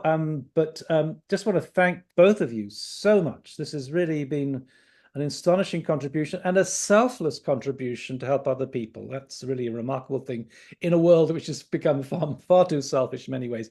Adeline, it's great to welcome you here today. Adeline is in Taiwan. Adeline she's normally based in Hong Kong, where she is, what's the expression? Kicking something. She's a former, what are the sports you used to do as a semi-professional athlete? Yes, I was a martial artist slash fighter. Yes. Yes. So I was doing Taekwondo for quite a bit of Taekwondo, time. yes. Yeah, in my past life. So Yeah. it's somehow Adeline takes her Taekwondo experience and uses it in the world of architecture to kick-ass. It's amazing. Anyway, fantastic. Thank you, Adeline, All for right. joining us Thank today. you so much, Neil. You're way too kind. Okay. So I will begin. Okay, and while I'm just opening this up, I must say that I really, really enjoyed listening to Neil. It was such a great, um, kind of such a punchy overview of what happened in the past 2, 3 years in AI, and also hearing the other two. I I'm still, kind of overwhelmed with the quality of the works, from Joshua and David. I really see the artist and the photographer in them. But anyway, here we are. So my name's Adeline, if you're speaking in an American accent, and Adeline, if you're European. So all right. So today I would like to share with you couple of things. So at the end of so it's half. So at the second half, I will go through how we can use Firefly to achieve some of those things that might be productive for architectural designers or architects. And I think one of the main benefits of using Firefly is that it takes around 45 seconds, sometimes 30 if you have good Wi-Fi. And that's quite beneficial. And yes, it's not the final image that you can use. You might need to use Kriya or Magnific afterwards, but I still think it's a very, very good tool to use, and I think underused, if I may say.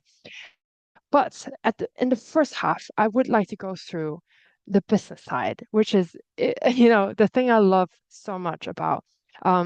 If Joshua and David are artists and designers, I would probably see myself more towards the business side, and like business person, I would say, of an architect. But I asked ChatGPT to please quote for me, or please define for me, what is an archipreneur? Please, can they give me a definition? So archipreneur is a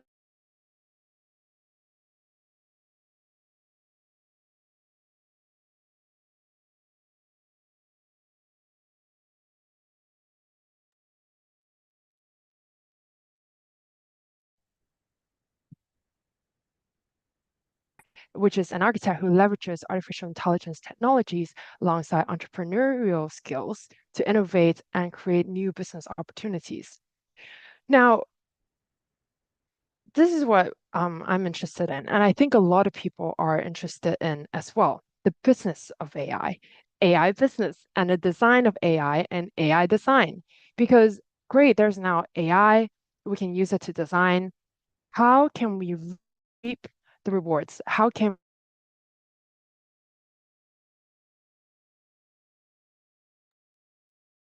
Adeline, we're losing your voice. What if you switch your video off? It might help. One second.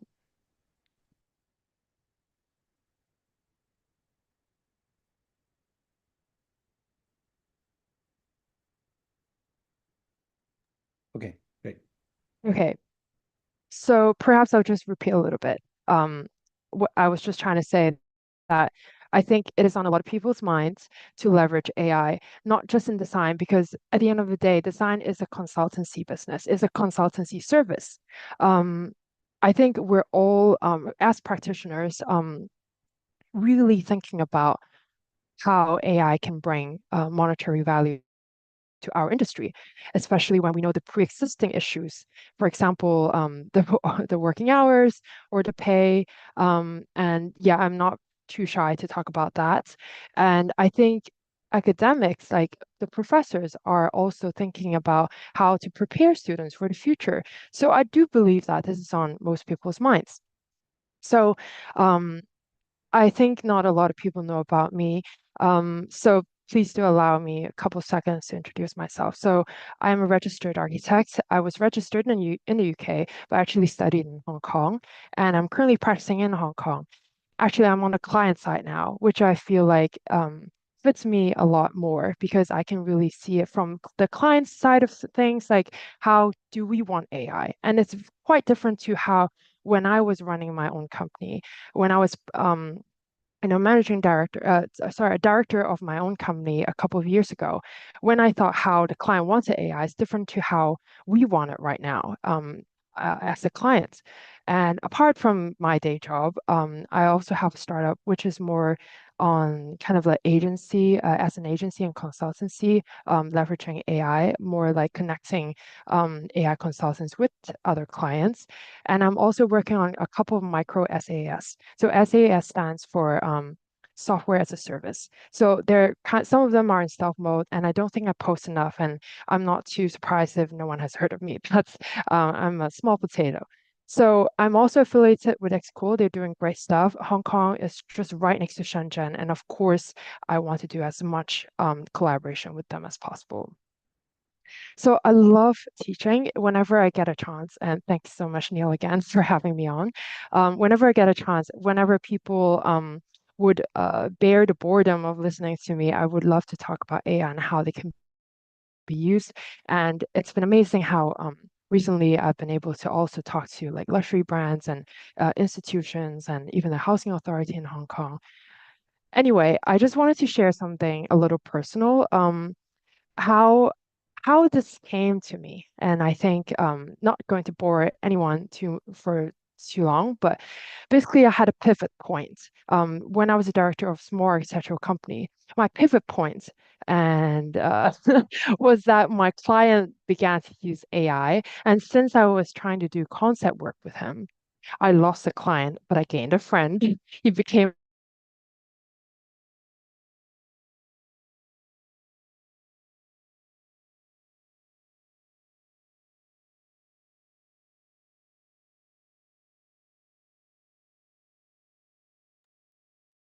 I think we've lost Adeline for a moment. okay. Yeah, I think it might come back. Am I back? Yes. Okay, apologies. As I was saying, I shut myself in my bedroom for 2 months just to immerse myself in what is out there. How can we leverage this? I'm sure it's not just going to be me, but also other practitioners who will face the same challenges. So I became very passionate and almost obsessed about learning how to use them, and then also one step further to find out how we can use them and leverage AI monetary value. So I would think that this is more like an industry earthquake, although some people still deny it. Because if we say, and we talked about this before,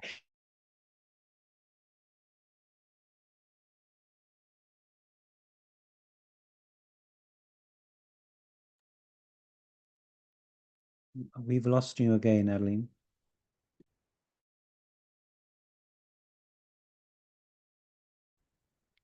am I back? Yes, I'm you are. afraid Yes. okay, I hope it doesn't happen again because I'm not quite sure what else I can do. Anyway, I shall keep going. So if one person's performance with AI equals three people's performance without AI, so where are those three people going to do? Because if we imagine the person with AI is the director highlighted in orange, and or the architectural assistant highlighted in orange, and, the three people in gray are all the other people in between, I don't know what they're going to do. And, that gave me a lot of food for thought. I think there are four different roles designers can take in the age of AI, and I'm personally learning a lot about these and kind of trial and error, talking to different people, talking to AI engineers, AI architects, like the ones that actually work in, as solution architects, and to understand the field a little bit more. So I think there are four, from the least scalable to the most scalable. The least scalable, sorry for the typo, is designers using AI to design. It's least scalable because at the end of the day, we're still consultants and we're still working project at a time. And I think the next level of the usage would be designers designing AI workflows, like designing Conf UI scripts or designing for LoRa models.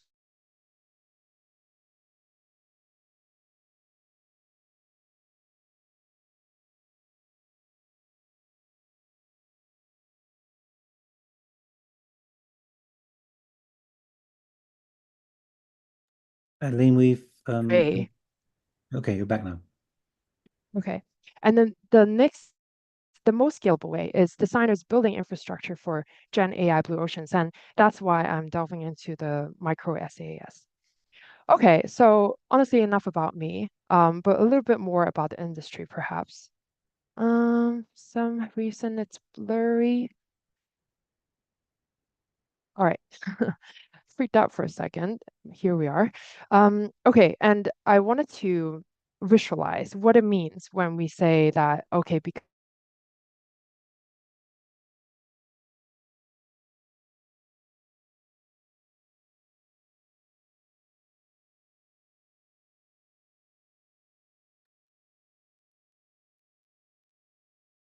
So we've lost you again, Adeline. okay. Shall I try to go out and come back again? Would that help? It would take a couple of seconds. Let's just try it, but I think your signal's probably not that strong where you are. All right. How much more have you Interesting. got to present? It might be an idea just to try and do a quick overview to wrap it up. And I think that we're not going to get a better signal, I don't think. Okay. Do allow me to go out and come back in Okay, again. okay, Please just give me okay. 10 Yeah, seconds if that's okay. All right. yeah. Thank you. So maybe we could just, while we're waiting for Adeline to come back, maybe we can uh, just go back to some of those kind of questions that I wanted to. Gustavo has some questions in the chat for Joshua. Maybe since you're on board with us, Gustavo, you could quickly make your questions so everyone else can hear what they are. Is that okay, Gustavo? Or I can read them out. Oh, no, sure. Sure. Thank you very much, Neil. And thank you, Joshua, and everyone who spoke earlier today. I think, Joshua, my questions were kind of very straightforward. How how are you teaching this skill, and how do you come to mentoring students into being comfortable and to engaging both all the AI tools, but also the generative algorithmic aspect of learning? Because there seems to me they're two different competing understandings. You know, as a designer, everything is possible, but then as a teacher, you need to create this rigor and intellectual knowledge and base. Can So you talk about that a little bit? Adeline is now back. I'm just wondering if you could maybe make a quick comment, Joshua, and we can pick up on that later on. Maybe just to maybe. Sure. I mean, it still feels like the Wild West. I have students that actively seek out these sort of technologies, and then I have some students that are just completely clueless, and they have to be sort of shown. And to me, I think I think David used the word crutch a couple of times. I think that's one of the things that I'm constantly sort of struggling with in teaching is, how do these things augment the skill sets that our students are developing rather than just becoming simply a crutch. I don't have too many great answers for that without going into a lot of detail, but I think that's a tough nut to crack. I think everybody's sort of looking at that at the moment. And sort of we're all sort of experimenting with these technologies, but there's also the side of learning, and how does this transform learning? I think is still very much a big, hairy, uh, uh, multi-tentacled monster of a question. I totally agree. I'm actually working on a book on AI and education with two colleagues at the moment, but I think that is the big issue. Let's go back to Adeline. So Adeline, very, very quickly. Let's hope that the connection is a little better. Adeline. Yes. Very sorry about that. Let's hope it gets better. Okay, and I would speed up. I did want to kind of just make a point to say, this was the old way. However, with AI, now as a tool, we can actually go from brainstorming to 2D rendering in just one day. So, if we look at the market, the generative AI market is projected to be 1.3 trillion in 2032, and this is according to, I believe, Bloomberg statistics. And the architectural services market projected to be 457.7 billion.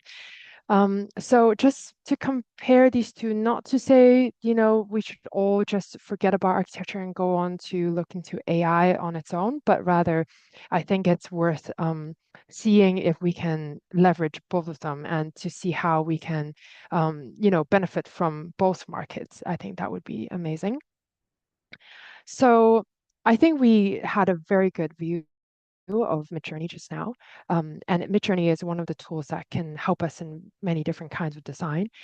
So can Firefly, I believe, and this is based on my own experience of testing and trying different AI tools. So I think there are different aspects, right? Different productions that can come from a tool, the brainstorming, the rendering, enhance and edit, the video and animation. And, it kind of applies to different designs fields. And just I guess for myself to visualize a little bit more, I think if we want to brainstorm a concept, we can use MidJourney, Stable Diffusion, LookX, or Firefly. And we want to render something, render meaning from a text to image or a white massing to an image. We can go for Stable Diffusion, and we talk about accurately, right? Stable Diffusion, LookX, and Firefly. And for enhance and editing, I think it's we can also utilize Firefly, Photoshop, and Krea. So I'm not going to read the rest, but you guys get the point. There are many tools out there right now, and I think a lot of us are using multiple ones just to get a final product. And it's normal. In the future, it might be all combined into one if they are become so good that they just, one can do all. But right now, I think we're all using different AI tools for different aspects. And, to look into it into a tiny little bit more detail, MidJourney, we have text to text, text to image, image to image, and style referencing, and which is kind of what was demonstrated beautifully just now. And for Firefly, we have also text, image to text, a text to image to image, style reference, a sketch to render, and we also have generative fill because it's in the Adobe suite. Right, so concept design, prototyping, space planning, and client engagements are the actual things that get us fees in the practice. So I thought to kind of highlight those and also to identify which AI tools can actually, be used for that kind of outcome. Right, so let's go right into Firefly. So I think there are three things that I'd like to show you guys today. So one is the sketch to image. The second is masking to render. And the third is manipulating text. So instead of clicking back and forth, like clicking from my slide to Firefly, I would just stay and go through all the slides, and then I'll go over to Firefly to show you guys what the workflow would be like. And sorry if my sentences are not coming out in whole. It is a little bit late right now. But anyway, so I drew this very sketchy sketch just now, and I wanted to explain that this is not a great sketch, but it is what I wanted was like an asymmetrical armchair, which is looking very cantilever. But I want to see what the AI is going to do for me in Firefly. So you guys will see later. And in terms of prompting, look, prompting is, if you know how to do it in MidJourney, you kind of get the gist of it, and you can also be using that in Stable Diffusion and also, of course, in Firefly. Except I think in comparison, MidJourney is it's a bit like Harry Potter spells. That's how I think. And I think in Adobe, they accept a little bit more, the phrases. So, and also they have generative suggestions for the prompts, so that's quite helpful. And then I would show how this image here can be manipulated into a render, like from a white massing to a render, which is particularly useful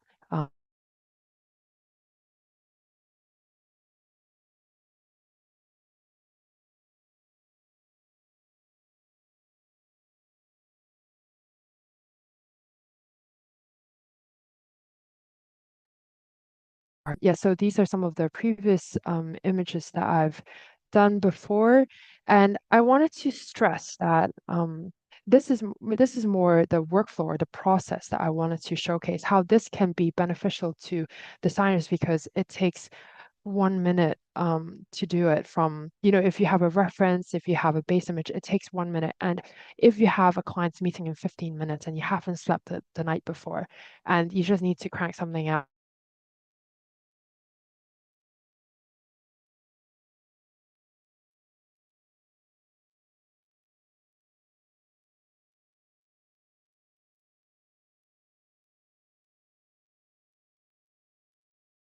fancy with your text. I think my internet is unstable. Hi Neil, am I still here? Now you are, but it is unstable. We have moments when you hear with moments when you don't. So maybe you could try and Right. press everything. I think it's probably the best thing. I do feel like I'm almost there. So, but just to give you guys a quick view of how you can manipulate text, it's very fun. And I think it's good for marketing. I think a lot of marketing people are using it and putting these into animations as well. So, and this technique here to kind of manipulate the text as such is the same. It's actually, I see it as a control net, it's extracting the outlines and then transforming it. All right, so not to take anyone else's time, so I don't know if I'm overrunning, but here is a demonstration, and it's actually already done, so you guys don't even have to wait for that 1 minute to load. If you have an Adobe Creative Suite account, you can use Firefly immediately. You just need to Google Firefly and you're in. So once you're in, you can prompt something as simple as here's a very silly example, a villa resort in Maldives. And it gives you a batch of 4. You cannot choose how many it creates. It will give you 4 anyway. And on the left, you will see that you can choose the different models. So image 3 is the latest model. So use the latest model because it's better trained. And you can choose the aspect ratio, but you can see how it's not as customizable as MidJourney. You can't say, like a very specific customized aspect ratio. It has to be one of these 4. So that's a limitation. And then you can choose either the outcome is an artwork or a photo, and you can choose the different compositions, which I will showcase in a bit, and the style reference. So composition reference, like the control net, the line art, aspect of it, and also the style reference. So it's very simple drag and drop, right? And in the effects, this is the cool thing, which works very much like Instagram filters. Except they take a lot of, it's like style referencing, actually. It's like style referencing in MidJourney, and it works a bit like a lore model because you can go through these filters and they work quite well. So this is just a prompt, as simple as that. It's very vanilla, but I can show you guys another one here. So remember my amazing sketch of an armchair, which I've now input in here. So let me just quickly run you through the different controls that I've made on the left. In general settings, I put in image 3, model 3, square 1:1, that's fine, photo. I've put in my sketch and I've just left the strength to be fine, like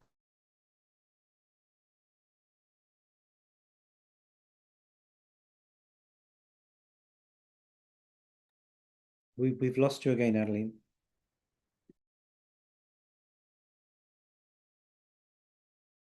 I had chosen fabric and I had chosen hyper realistic, which you can also see here. They turn up to be tabs. So the UX UI is very easy in this one. You can choose a color and tone, which is a warm tone, and the lighting to be, anything you want. So here I've asked it to give me a yellow velvety asymmetrical cosmopolitan armchair.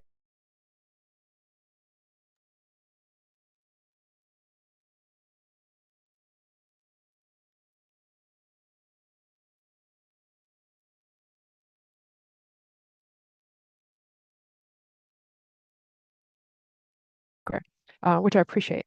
So if you like it, you can download it, and you can also edit it. You can go into Generative Fill, you can put it into Photoshop, you can use it as a style reference. There are many, many different small aspects that you can work on. But so let's say how about I can just generate it again and you guys can see what it's doing. We're So gonna have this to, is the to text. wrap up soon, Mhm. Adeline. Sorry, we're just running out of time. So maybe if you could make it very No quick. problem. Of course. Yep. So then perhaps this is a little bit more relevant. So this is you can just also type in a futuristic living room.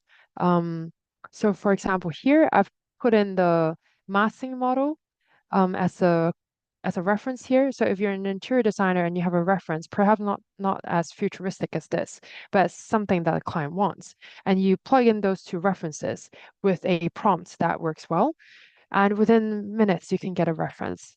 Yeah, so I feel like this is just one of the things that AI can help us out as architects. Yep, so I think I'll just stop here. Thanks, Adeline. I assume you're working from a hotel room Wi-Fi, and that's always the challenge when you're traveling to be able to do that. But yeah, anyway, that was great. We're going to wrap up with the final presentation, which is actually recorded one. I'm simply going to share it, and it's by Colombo, who works with Ross Lovegrove at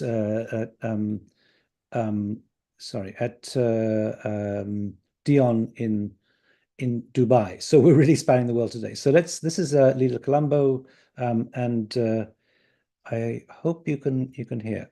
Let me know if not.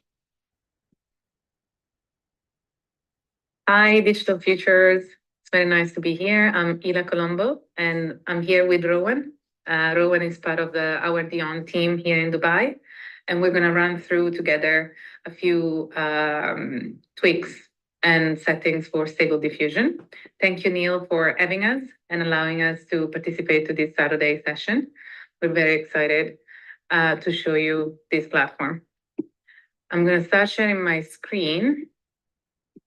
And I want to say, maybe as a prehense and preface, that we normally do not work with Stable Diffusion, but rather we prefer MidJourney and other softwares. But Stable Diffusion is a good platform, and we're going to run through two different options of the available dashboard.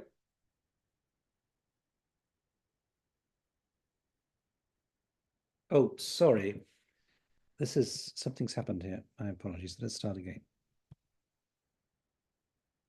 Hi, Digital Futures. It's very nice to be here. I'm Ila Colombo, and I'm here with Rowan.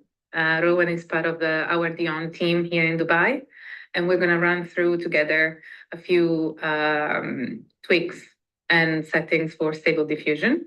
Thank you, Neil, for having us and allowing us to participate to this Saturday session. We're very excited to show you this platform. I'm going to start sharing my screen. And I want to say, maybe as a prehense and preface, that we normally do not work with Stable Diffusion, but rather we prefer MidJourney and other softwares. But Stable Diffusion is a good platform, and we're going to run through two different options of the available dashboards to run on browser. And it goes without saying that normally Stable Diffusion has a little bit of tricky onboarding when you try to do it through the Python side of it, whether it's GitHub, Hugging Face, or Google Colab. There are various options, and this is the entry level that sometimes scares people. But there is Dream Studio done by Stability AI, which are the founders and creators of Stable Diffusion. And now, since recently, we can run Stable Diffusion on Amazon Bedrock, which is Amazon server side for running any kind of coding playgrounds and apps, basically. So we're going to run through a few options and show you how you can interact with the currently browser available dashboards for Stable Diffusion. As you can see here, we have a generate and an edit option. You can even choose a style as a preset given by Stability AI. Usually we can proceed for both photographic content on a photographic style or an enhanced style, or leave it as blank. We try photographic and we show you different options. The prompt window is here, and it has also a negative prompt where you can type in what you do not want to show within your image. We can show you both different results. Then you have an upload of a reference, very similar to what you can do on MidJourney, for example. And then you have settings for the image format and dimensioning. The image count, at the moment you see on my screen, we have 4, but we can go up to 6 and all the way to 10. Obviously, the more you add in terms of image count, the more the computing demand is, and therefore you consume credits. Both on Amazon and on Dream Studio, you need to purchase either credits or have your credit card spending on the computing time. The same applies for other settings. Rowan is going to show you and run you through some of the generation steps and iterations with the advanced settings. But to start, I'm going to show you what happens if we have a photographic style, a simple prompt. This is to note that Stable Diffusion runs better. This is our personal experience on shorter, minimalistic kind of prompting rather than more comprehensive and complicated prompting like you would use to do on MidJourney. MidJourney is very good at interpreting data referring to, for example, lighting, camera settings, perspective, and detailing. While our experience with Stable Diffusion is that if the more you add, the less the performance and the output result is. So we tend to have this diversity in prompting. What you see here, I'm trying to represent a minimalistic coastline or floating on ocean architecture that features solar energy, and therefore you see solar panels, but my prompting is very small. So you have beautiful organic design, building with solar panels on the ocean, award-winning photo. I use this tagging or keyword kind of representing a high-quality photo because I find award-winning photo to be a good summary for great lighting and camera settings, for example. So instead of specifying the camera settings and the lighting setting or the focus setting, I just use award-winning photo, and Stable Diffusion seems to interpret it quite well, and then 4K high resolution. In the negative prompt, I can put anything I want. At the moment, I'm having it blank, and I'm not using any image reference. I have it on horizontal landscape, and an image count, I go down to 4, so we don't compute extra credits that we don't need. And here is the result it's going to compute.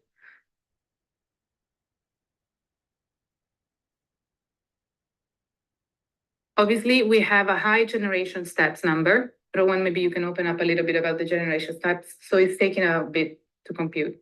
So mainly you have two main things when you're using Stable Diffusion. The generation steps, it's basically the more you use it, the higher the resolution of the image, but therefore it computes longer and it takes more credits when doing that. But the more you have, the better it is. It goes from maybe 10 to 150. So 150 is the highest. We have it on 80, which is like midway.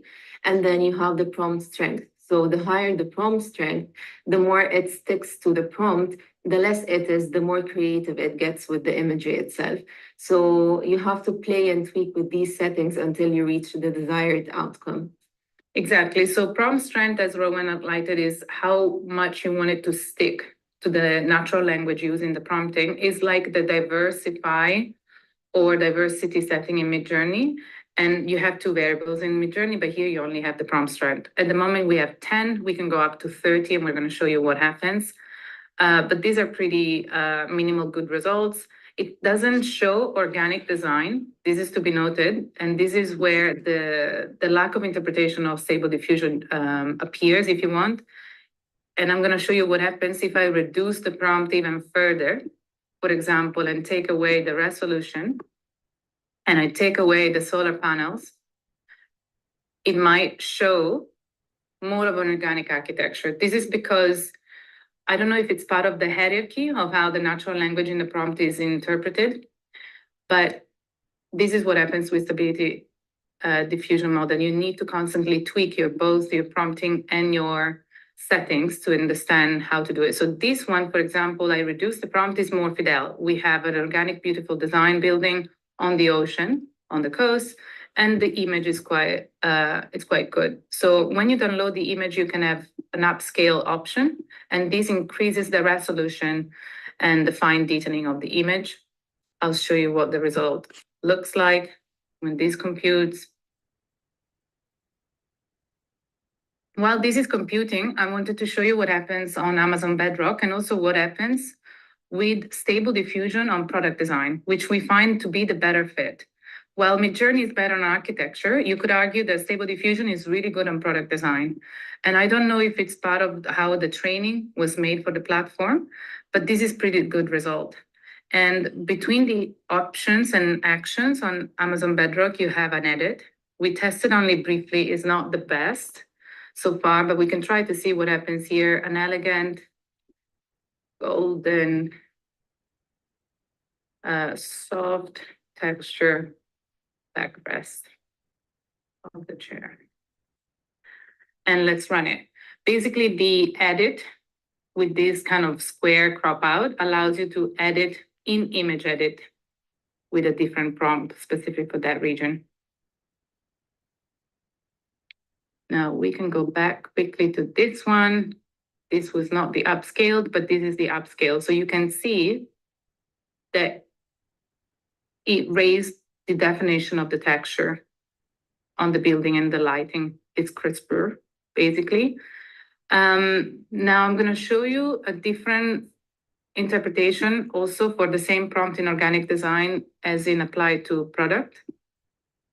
We're going to copy this prompt that you can also test. And you can see it's very minimal. We only have a few words for the product, parametric surface detailing, and a studio light in a gallery space. Now I'm going to show you what happens if we increase up to the maximum the prompt strength and the generation steps, which is going to consume more credits, as I mentioned, and we're going to have to run it. And then we're going to also try it on the vertical setting.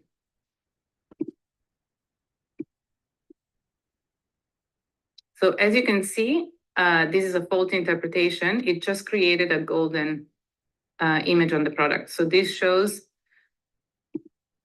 a little bit of the lack of interpretation of the model. We're going to go back and try to do a golden chair.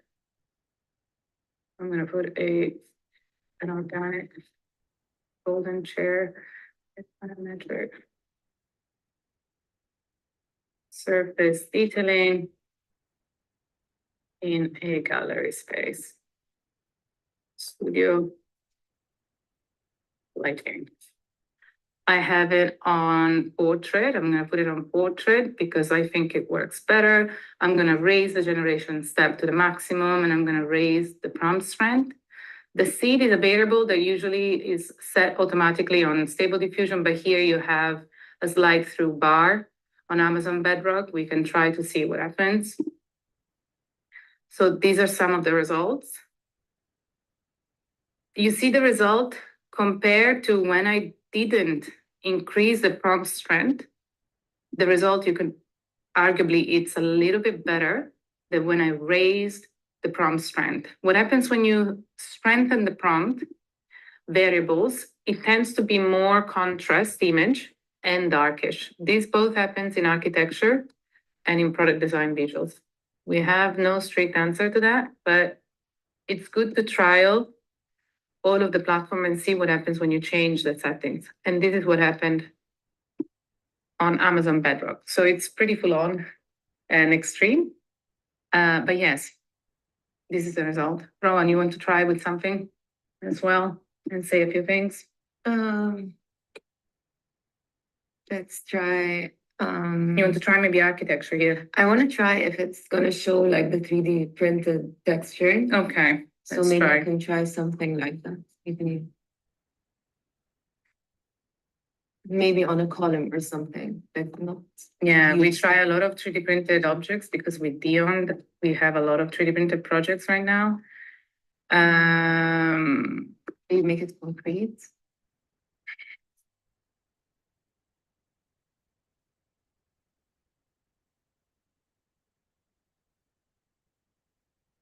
And I'm going to try to have it on landscape.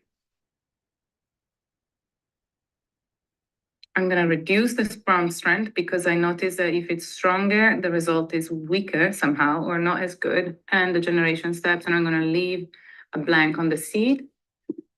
And then here's what happened with the stool reduction. And I don't know why studio lighting, parametric surface deepening. I think the gallery space is creating the problem. Yeah, let's try studio lighting. Let's try again. Both are computing. There we are. So this is the image. It got the porous structure. Yeah, it got the porous structure. The texture detailing is not as good. And I don't think on Amazon Bedrock you have the option of upscaling, which we do have on contrary on Stable Diffusion on Dream Studio. So I'm going to copy this one.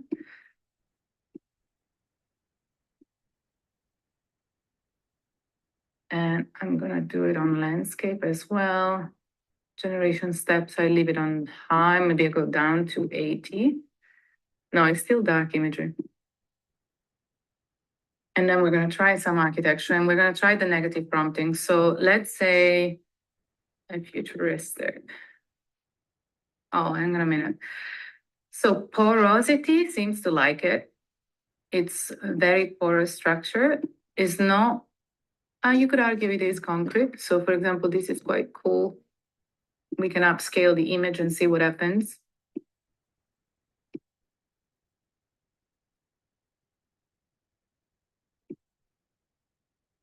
We're going to try architecture here as well, and futuristic.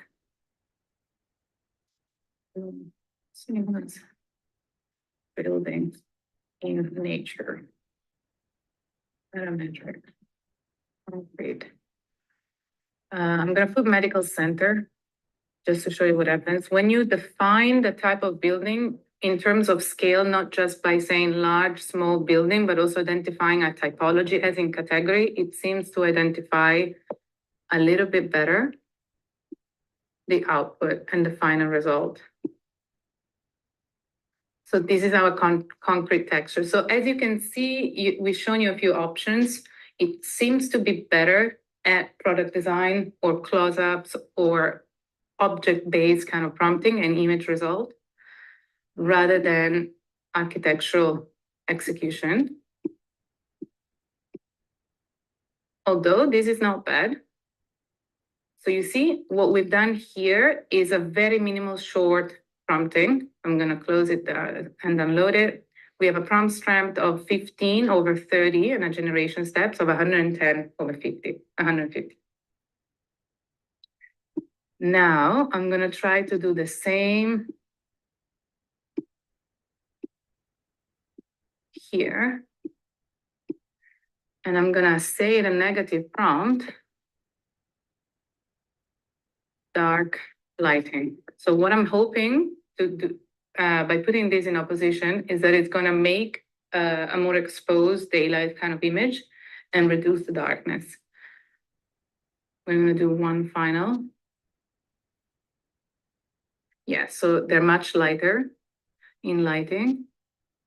I find the definition to be a little bit weaker compared to the Amazon Bedrock results.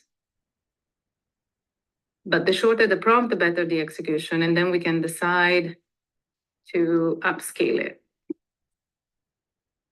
And what we can do, which is one last little piece of the puzzle, working with Stable Diffusion, is the image variation. So basically generate variation. It allows you to keep this result as a base reference layer and upscale in terms of execution of the image based on that. So say you like this building, but you don't like that particular result, you can build upon it. So for example, this is you can argue is a slightly better design of the building. And then you have 4 variations to choose upon, starting from the initial result you like. And also you have the image strength. So the higher the strength, the more it sticks to the original image. The lower it is, the more it gets creative with the imagery as well. Correct. So that allows for more diversity and or less diversity. So if we weaken the image strength, say we just go at the beginning of it, down to 34, we can try with maybe also upgrading the prompt strength, say 21, and see what happens. I also liked this one, but I don't like the executional of the, for example, the roofing structure and how it relates to the base of the foundation. So I'm going to try to do the same. I'm going to have a weak image strength, but a higher prompt strength up to maybe 26. And I'm going to increase the generation steps as well.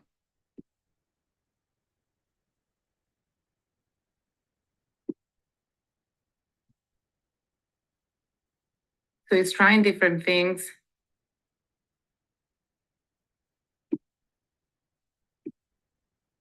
And the same is doing with the other building. It's slightly changing the perspective as well, but this allows you to constantly refine either the prompt or the final result and get to where you want in terms of building execution. This is actually not bad.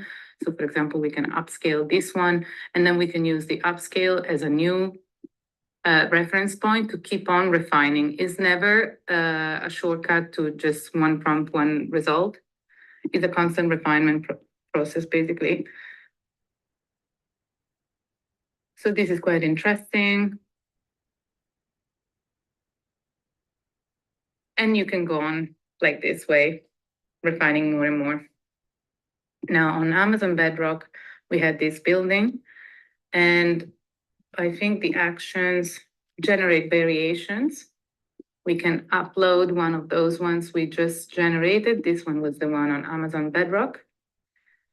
It doesn't allow us so far to configure the image reference strength, but we can try to decrease the generation steps, increase the prompt strength, and see what happens when we try to generate variations of that one. And this is the upgraded, upscaled, which is actually quite nice.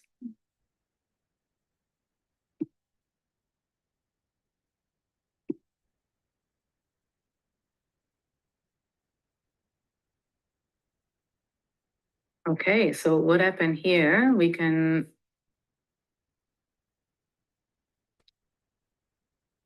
it basically added more definition to the buildup of the skin of the building by just increasing the prompt strength.